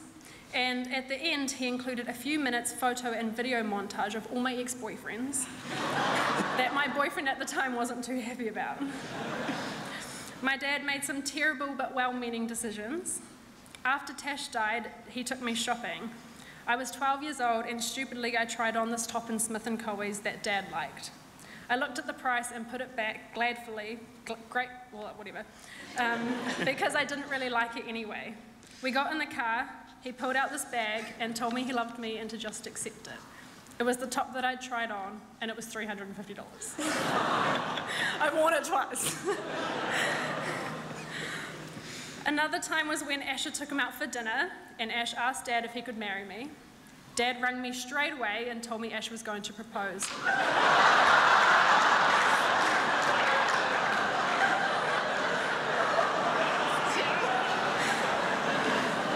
I was absolutely devastated, not because Ash was going to propose, because Dad ruined the surprise.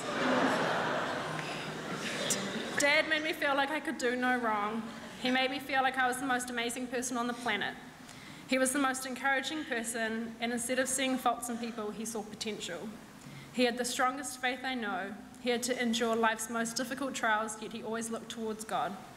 He never expected life to be easy. He never tested God, instead he trusted God. He never became arrogant when he made it through the next hurdle, but continued to be self-reflective right up until his last moments.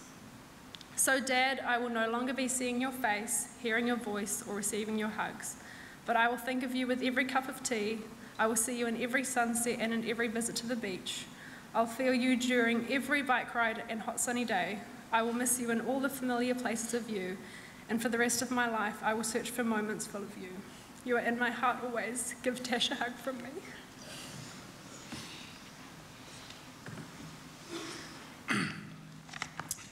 I didn't actually realise that Dad was a redhead until we were putting some photos together in some of the stories. I was talking to Mum about it last night, and I said, I didn't know that. And she was like, yeah, when he got sick, sadly, he lost the colour in his hair and he went blonde. I just said, at least there's one good thing that came from the sickness.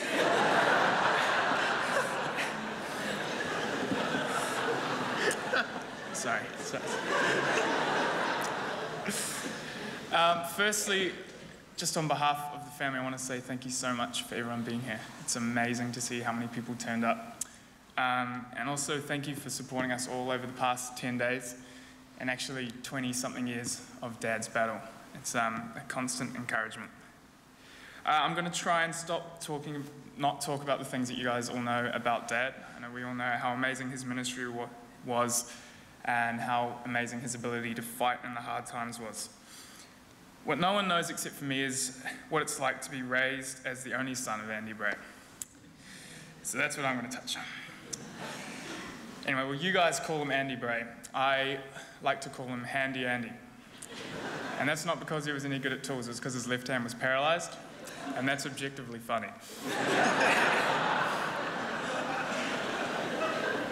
The name Benjamin actually translates to son of my right hand, And I always used to say to Dad, well, it's a good thing I'm not son of your left hand.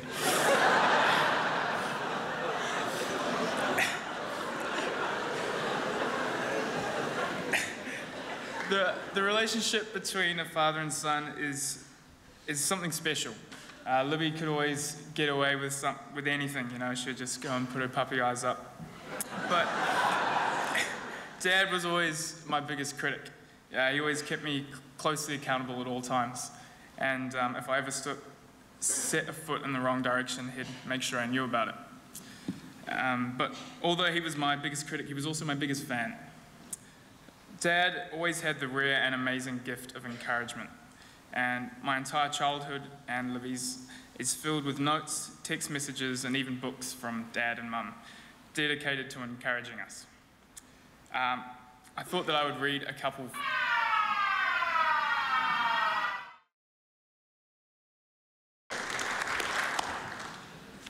That was alarming.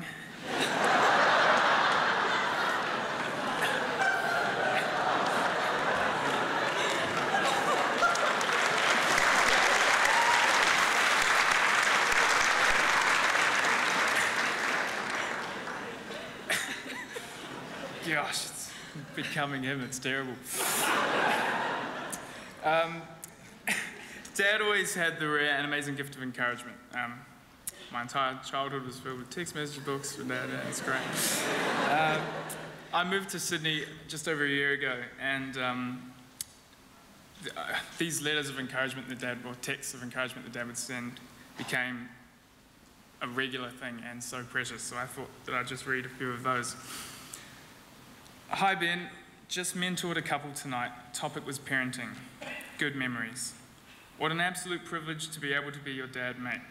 You have so enriched our lives, and I know you will continue to do so. Just want you to know that I couldn't have asked for a better son than you. Keep striving to be the best you can be. Believing in you, Dad. Good morning, Ben. Just sending an extra big man hug to you today. You add so much joy to my life, and I'm oh so proud and love you so much. Have a great day, Dad. Hi Ben, Mum is so rapt to be seeing you. Please know how important you are to her and to me. Due to her past and my poor health, she can feel very small and vulnerable at times. She misses you. I know you already do, but please remind her what a great mum she is. Hope you enjoy a great time together. We think you're terrific. Dad's encouragement was always so genuine. It was never about him. It was purely to uplift the other person. Nothing ever actually went unsaid in the Bray family. That's a lesson we learnt from losing Natasha, and I am so grateful for it. I'm grateful we can stand here today and know that all the things we're saying, Dad knew. And that's something that not many people get the chance to say. This encouragement meant the world to me especially. Being his only son, all I ever wanted to do was make Dad proud. His opinion meant more to me than anyone's. I wasn't the best behaved kid growing up. I made a lot of stupid, selfish mistakes, and I know that there were times that Dad was disappointed in me. I'm just so grateful that I grew up and he got to see me starting to hit my strides.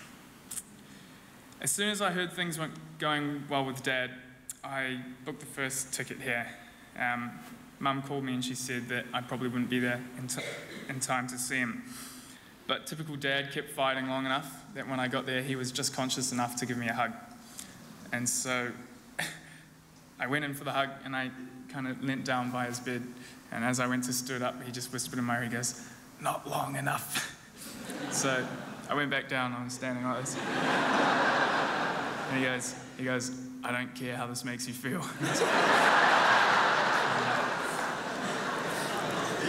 One of my favourite things about Dad is he knew exactly who he was. Some people called him corny or old-fashioned, but he actually just didn't care about what other people thought of him. He would shamelessly give love and affirmation in the way that he wanted to, no matter the way it made you feel or no matter who was watching or judging. Do I want a full-screen video of a soaring eagle while I give my wife her 50th speech? Yes. Do I want a full life-size cutout of my son at his 21st? Yes. He just didn't care. I don't know if you know, but a few years ago, a man came up to Mum and Dad, and Dad specifically, saying that he just had a vision that tomorrow God was going to give him new life. And more specifically, he was going to give him 25 years of life. That just during that conversation, his phone started ringing, and it was the hospital saying that they had a kidney for him. And the very next day, he went in and he got the transplant that lasted till now. He didn't get his 25 years, but something tells me maybe he slightly misheard the translation. It was 2 to 5 years.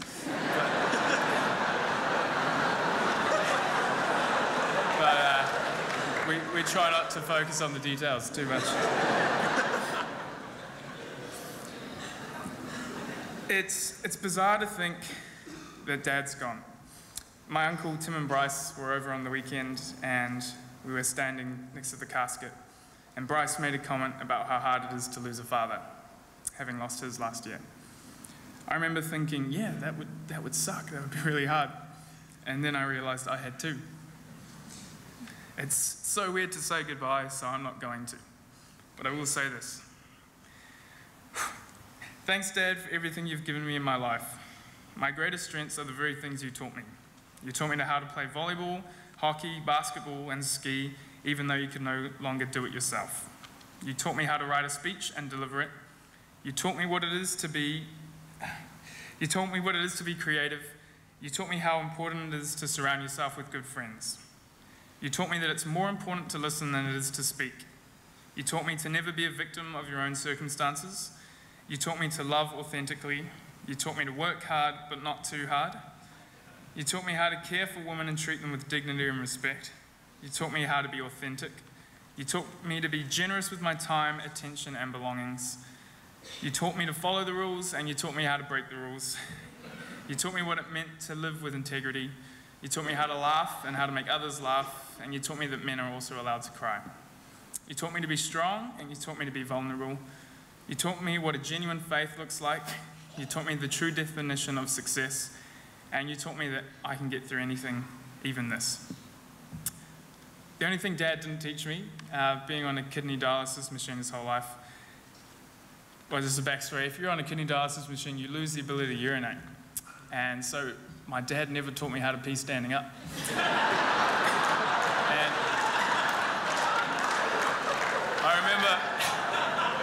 I remember walking into school and seeing a urinal and going, no way.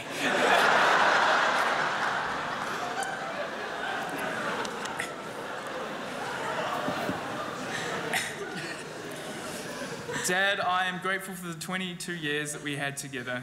I'm angry that we didn't get 25 more. I hate that Mum no longer has you by her side, but I appreciate that you taught me how to be there instead. I'm sad that you'll never get to meet my wife, but I'm glad you've taught me how to pick her right. I dread the hard days ahead when things feel too difficult to bear, and I dread the good days ahead when I can't call to share it with you. I can't promise to see the treasures in the darkness as you did, but I can promise to try. I promise to think of you every day. I promise to look after your wife and daughter and to fly home as much as I can. I promise to tell everyone your story to everyone I know, the story of my biggest hero. I promise to continue your legacy, and I promise to live every day to make you proud. You wrote me a message on my 18th, and you finished it with this. There is nothing more valuable, son, to a lifetime of success than your character, your convictions, and living an authentic life. You have all three, guard them, and you'll experience an amazing life. And I promise to try and do just that. I love you, mate. Rest easy.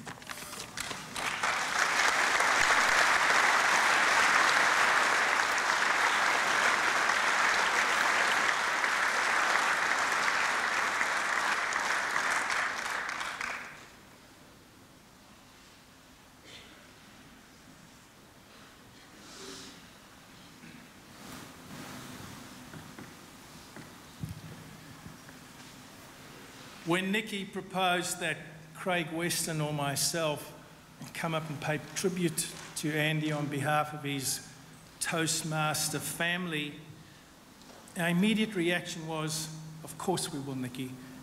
It would be an honour to do so. And then reality struck in. Where do you begin to pay tribute to somebody like Andy Bray?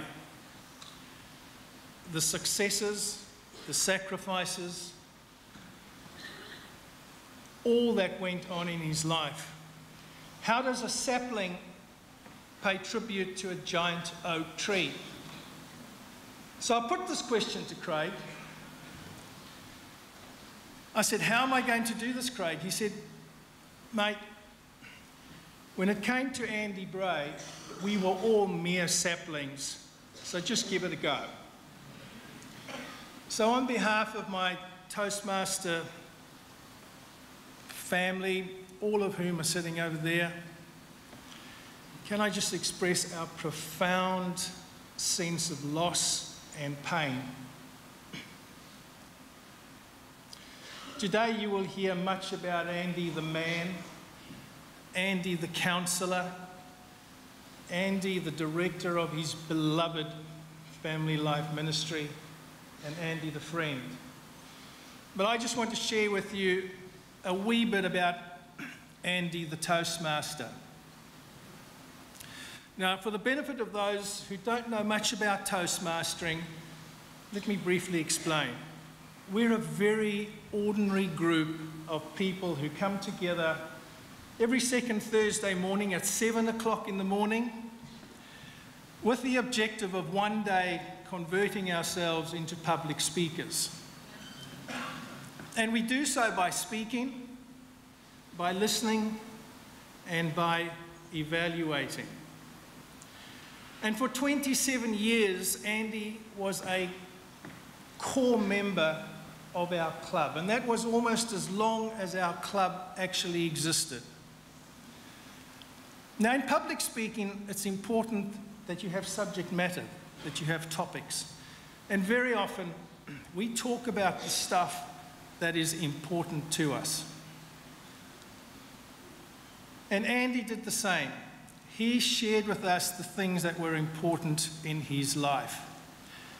And what a story he had to tell.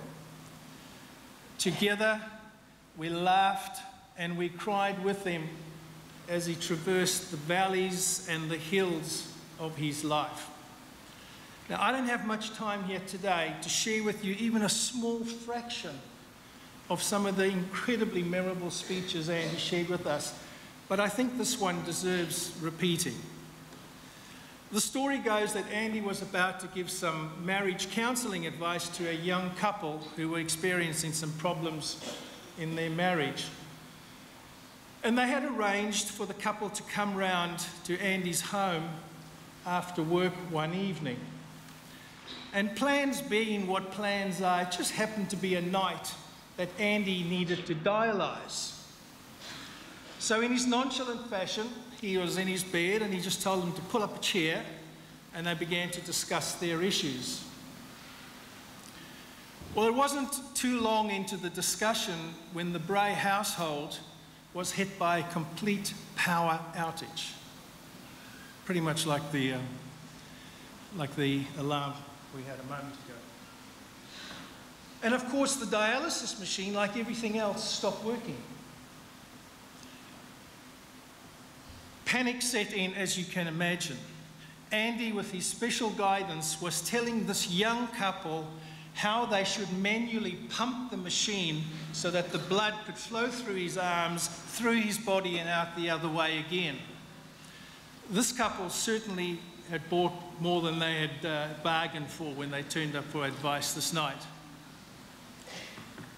Darkness only served to raise the levels of tension, stress, and everything else that went with it as this young couple were pumping this machine to keep him alive in a life and death situation.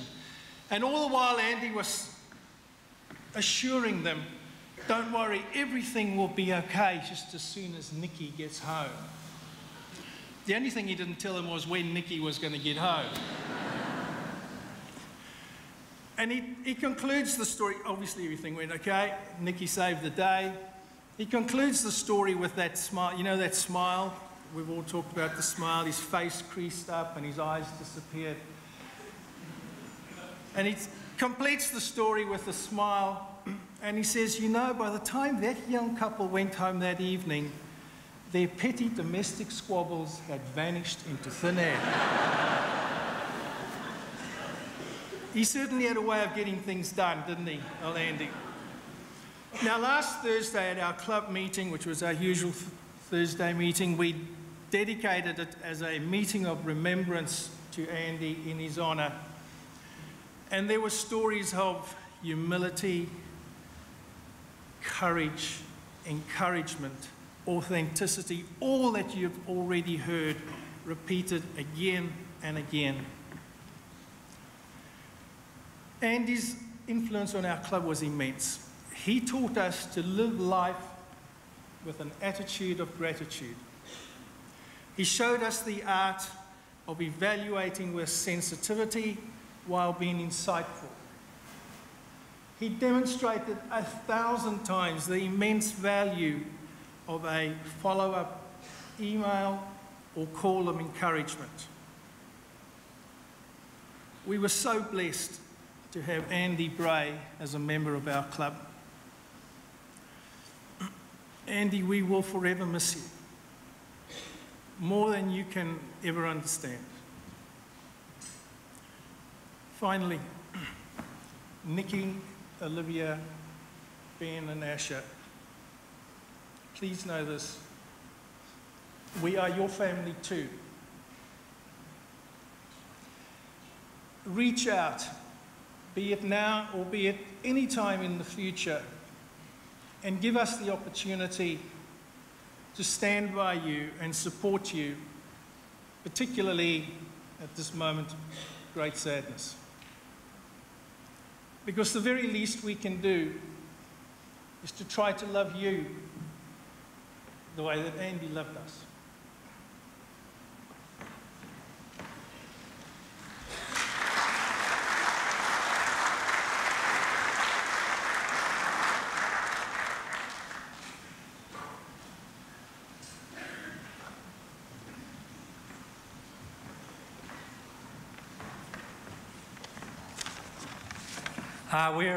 We're all his mates. This is James, Malcolm and Robin. No, James couldn't be here today. He's operating, but James has stepped in. Aurora stepped in. What a day, and we're after the Toastmaster people, so bear with us. For all of us, we've had some sort of memory gather in our mind, and you'll be thinking about that. And I remember the time Nikki brought this Andy fella around to our place. This good-looking Mr. Adventure, tennis player, marketing guru, but best of all, he loved being with Nikki. He had found his mate. You'd sort of never know that, as we've all known today, that Andy had these health struggles. But, you know, those endless nights on the dialysis, but he sort of never felt sorry for himself. He used that time wisely on that machine for planning, for spending time with friends, with children, with his children, and with Nikki. He was Mr. Positive. Joe and I spent a lot of time in those early years with Andy and Nikki at our place on a Wednesday night, and he'd be asking questions about faith. Mate, did he get the faith thing really well? You know, you look back and what he and Nikki have taught us all about faith in action. When Andy started his FamilyLife ministries for New Zealand, he took that ministry to another professional level. The marketing, the classy weekends, the teaching material, it was all top notch. Our family's going to miss you, Andy. You're always so encouraging to my girls, cheering them on. In those later years, encouraging to their partners, little baby Rosie, and just last week, Marlo. It's never been about himself. He's made us all feel so special. Genuine interest in what we're doing in our lives. Andy and Nikki, you've been through incredible family struggles. Nikki, you're a trooper. You are perfect for Andy. True soulmate. For Nikki, Ben, Libby and Asher, we love you guys. Andy, you're one of those bloody top mates. Gonna miss you.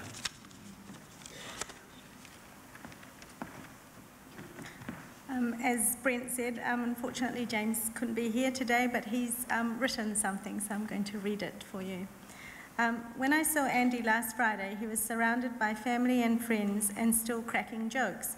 He had something special to say to each person there. Just like Andy has always done, he encouraged people. I wanted to talk about Andy's legacy. Andy and Nikki built FamilyLife, an amazing legacy. But more than that, the real gold is the lives he influenced. Nikki, you and Andy had an amazing relationship, worked together, played together.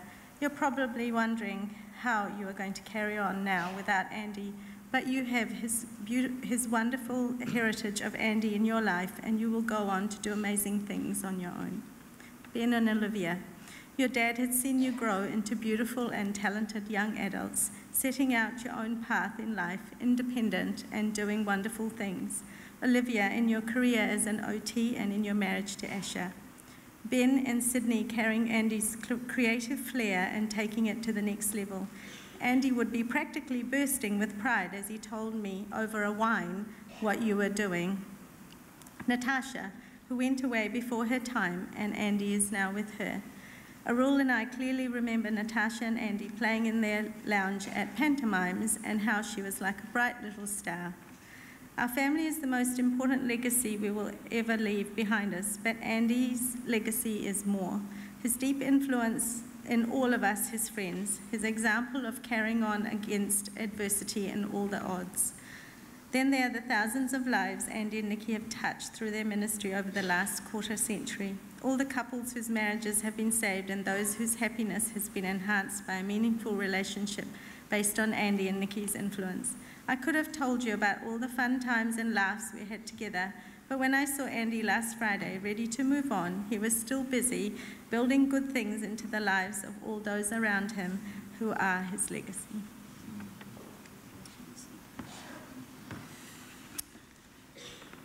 You'll notice everyone's saying mate. Andy loved to call us mate, didn't he? And he was a great mate to us. But Andy, what have you done this time? You're a man of humour, Andy. Not always entirely appropriate, but it was funny. You had a passion for fun, winning at cards, going for coffee, playing games, having a coffee, getting out cycling, stopping for coffee. Andy, I remember most, though, our genuine conversations. That's one of the things I really treasured.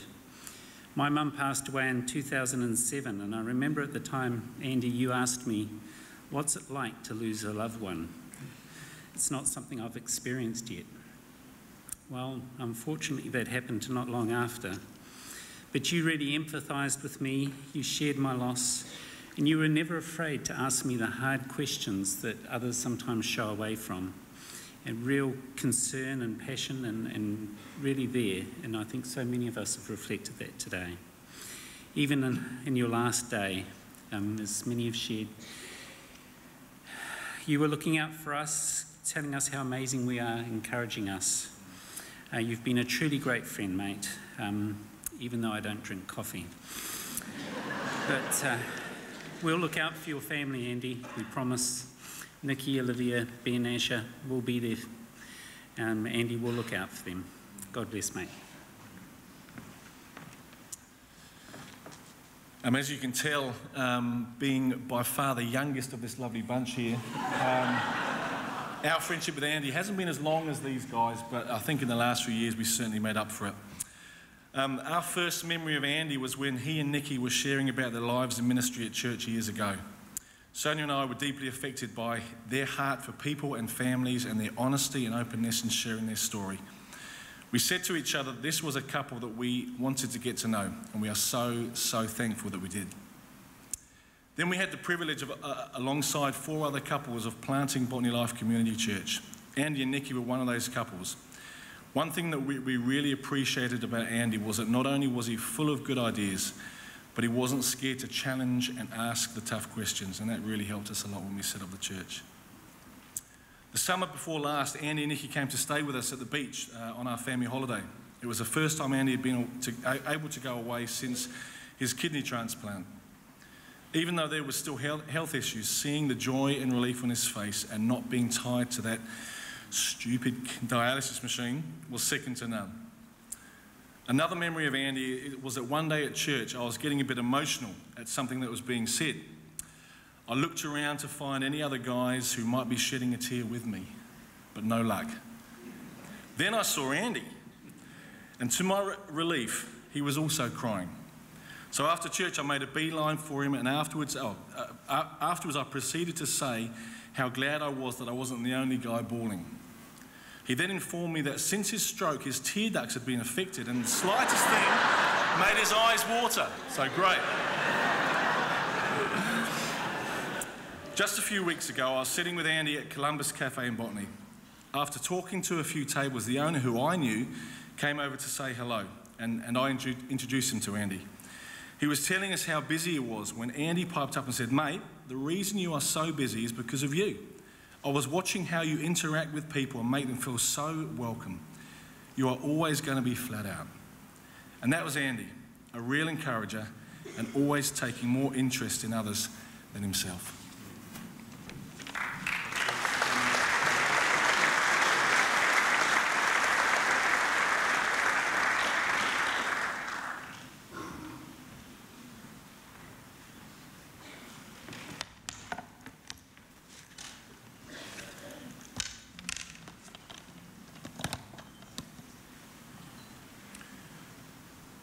So good to take some time in a crazy busy world to give honour where it's due.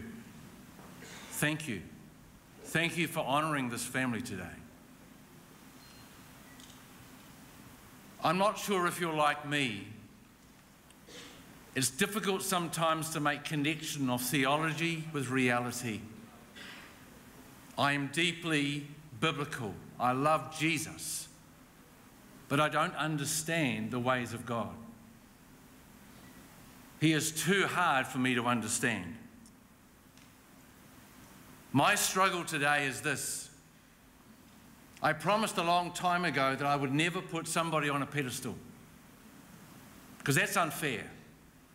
The only way is down. And I would never hold someone in such high esteem that they could never fail. My struggle today is I want to put you, Andy, on a pedestal. I really, really do. With all my heart and my mind. And I want to do that because I read in Scripture that my times are in your hands, it says.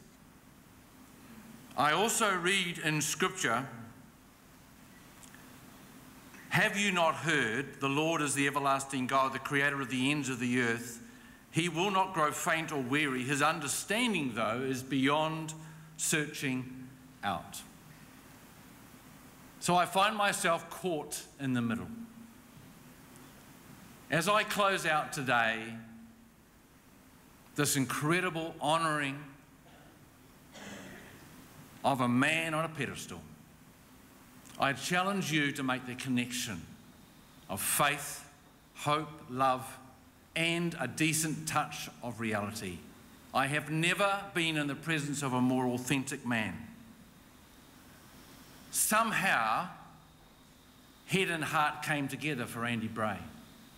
He didn't become a Christian until later in life. Therefore, being an intelligent man, he made a mental assent to who Jesus was. And then he let go of his heart and he surrendered. Could I challenge you with that today? We could argue all day the academics of creation and science and end times and so on. But for Andy, as Brad so well put, simply he was forgiven.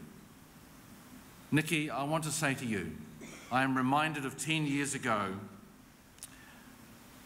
one of the producers or the reporters of the Close-Up program said this: "After an unspeakable night, the sun did shine."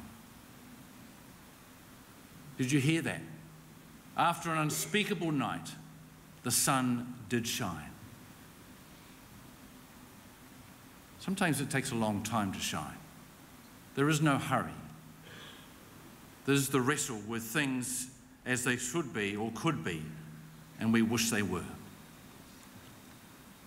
In the aftermath of the Mangatapopo tragedy, I was reminded of a phrase called finest hours.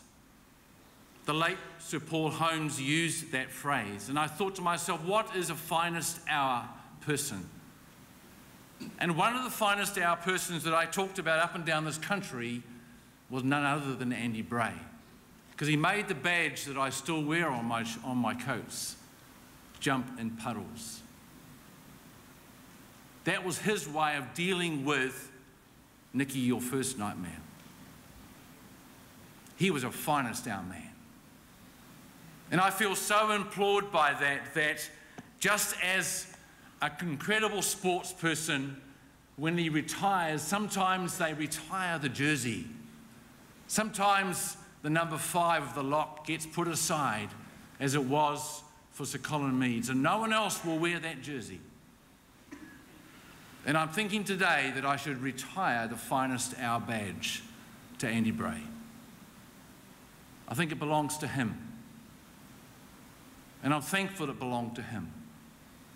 I didn't come to know him as a friend, as a parent of my school even. I came to know him in adversity, thrust together by an unimaginable tragedy. Maybe that's the best way we can get to know each other. So as we leave here today, the Bible says trouble will come. Are you ready? It does. It says trouble will come. But if we were stuck or stayed in the first part of the verse, then we'd all give up on life itself. Today, folks, as we leave here, the second part of the verse says, but I, Jesus, have overcome the world. Never get stuck in the first part, because life can be like that.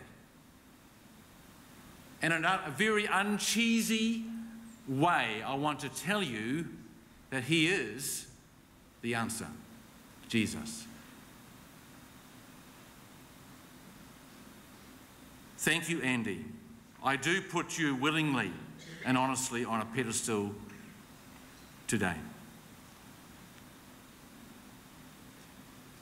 In a moment, we're going to hear a song that says, heaven is the hope we hold on to. You see, I can't get even a notion of heaven in a way because I'm a finite being. And I hate endings. And I don't know what the beginning looks like either. And that's where your trust comes in. Because if you're struggling here today, that's when you must trust. You must trust in a God who is unexplainable. Trust in a God who knows the end from the beginning. And without that trust, you can't build a relationship or sustain one either. The family have asked me to remind you again, as Brad said, if you do not have one of these books, please take one. It's free. The last 600 are available. And once you've read it, pass it on. This book's highlighted. It's an incredible book. Who gets to write a book before they pass away? I think it needs to be reprinted with an extra chapter. And finally, it's funny the glib statements you have. In the 10 years since the tragedy, my privilege has been to walk alongside some very fantastic, honest families.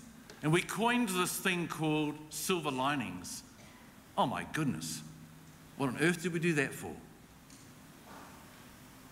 Silver lining sounds so corny, doesn't it? And yet it's so real. You see, the sun will shine tomorrow. And in time, there will be silver linings popping up all over the world, just as they did through the lives of the siblings, just as they did through Natasha. There will be silver linings, but they don't come like a weekend away. They come in a lifetime of experience and of living life to the full. And I read this. Faith has been tested and emotional well-being battered. However, it is a story of hope-filled living in the everyday lives of the siblings left behind that has captivated our attention. Today, your attention has been captivated. Don't forget it. Take it with you. And why don't you meet the one who can forgive you? It's an experience and a touch like no other. Let's pray.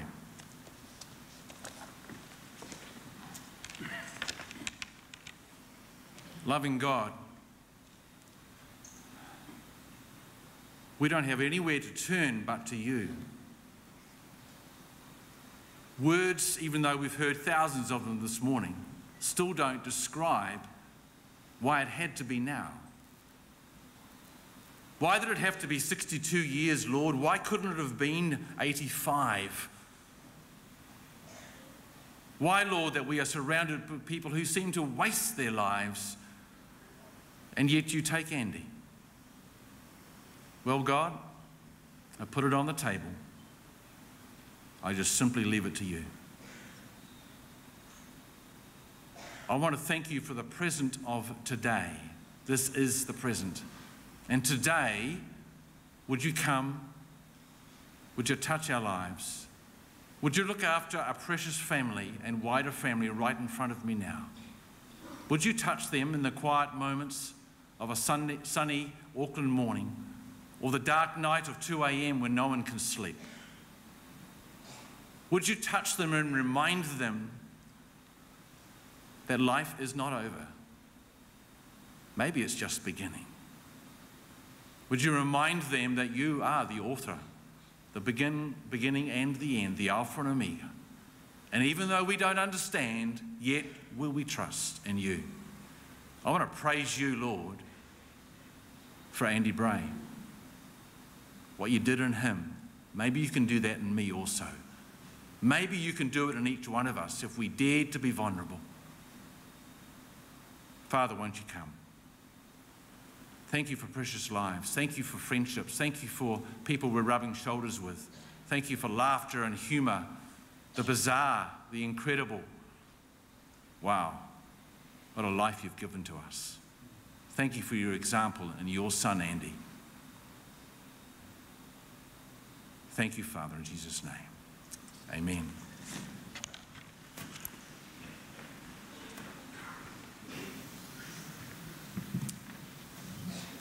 We are going to give it our best shot, and we'd love you guys to stand up too and sing it with us. And it's all about heaven. It's all about the hope that Andy had. So please stand up and sing it with us.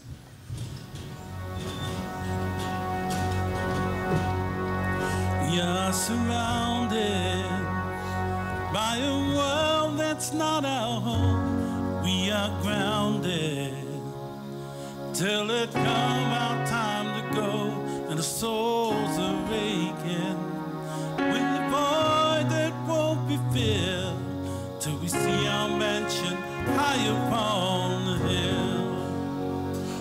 These ain't pages, fill the stories of our lives, be erased when love lifts up our tired eyes.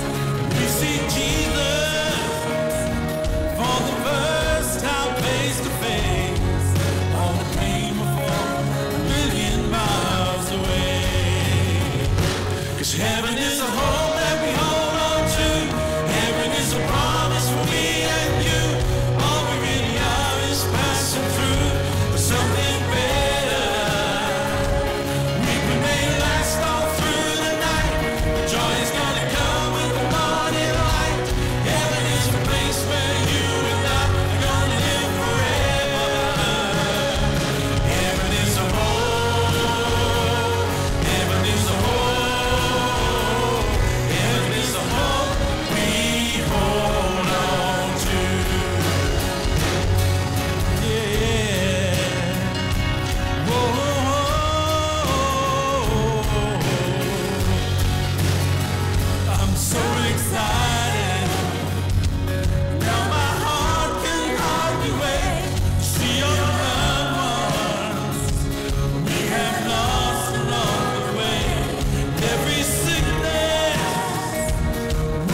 Heaven is the hope that we hold on to.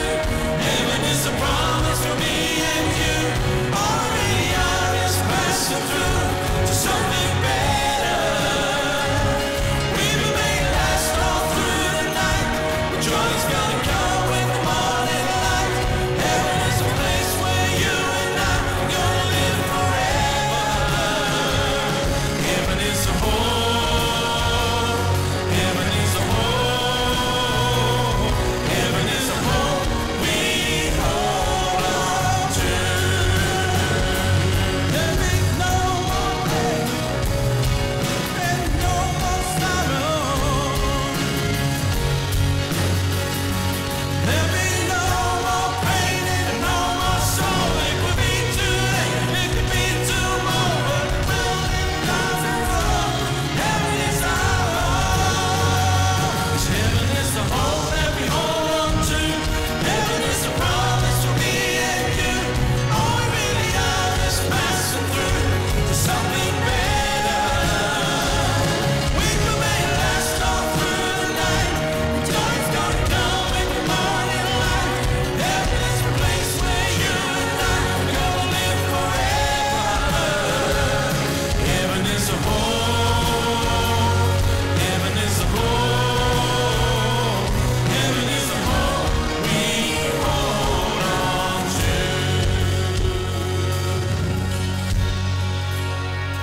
So we'll keep waiting, just a few more weary days. We'll keep watching for those clouds to roll away. We'll keep walking down this straight and narrow world, telling all the world heaven is the home. Telling all the world heaven is the home.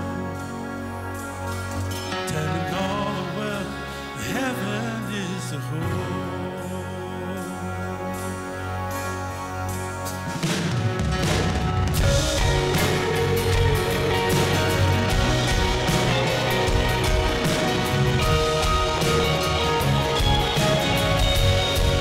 There be no more pain and no more sorrow. It could be today, it could be tomorrow, but until it lasts forever.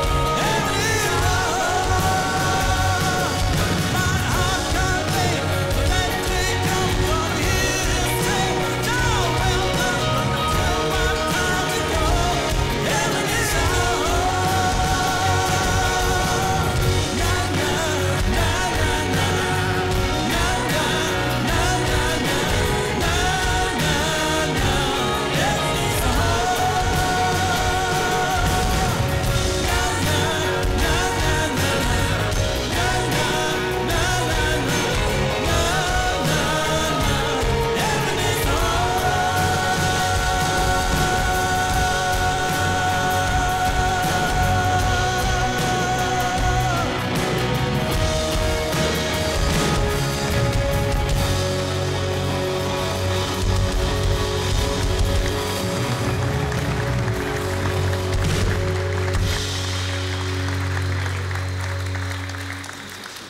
Could the pallbearers come up, please?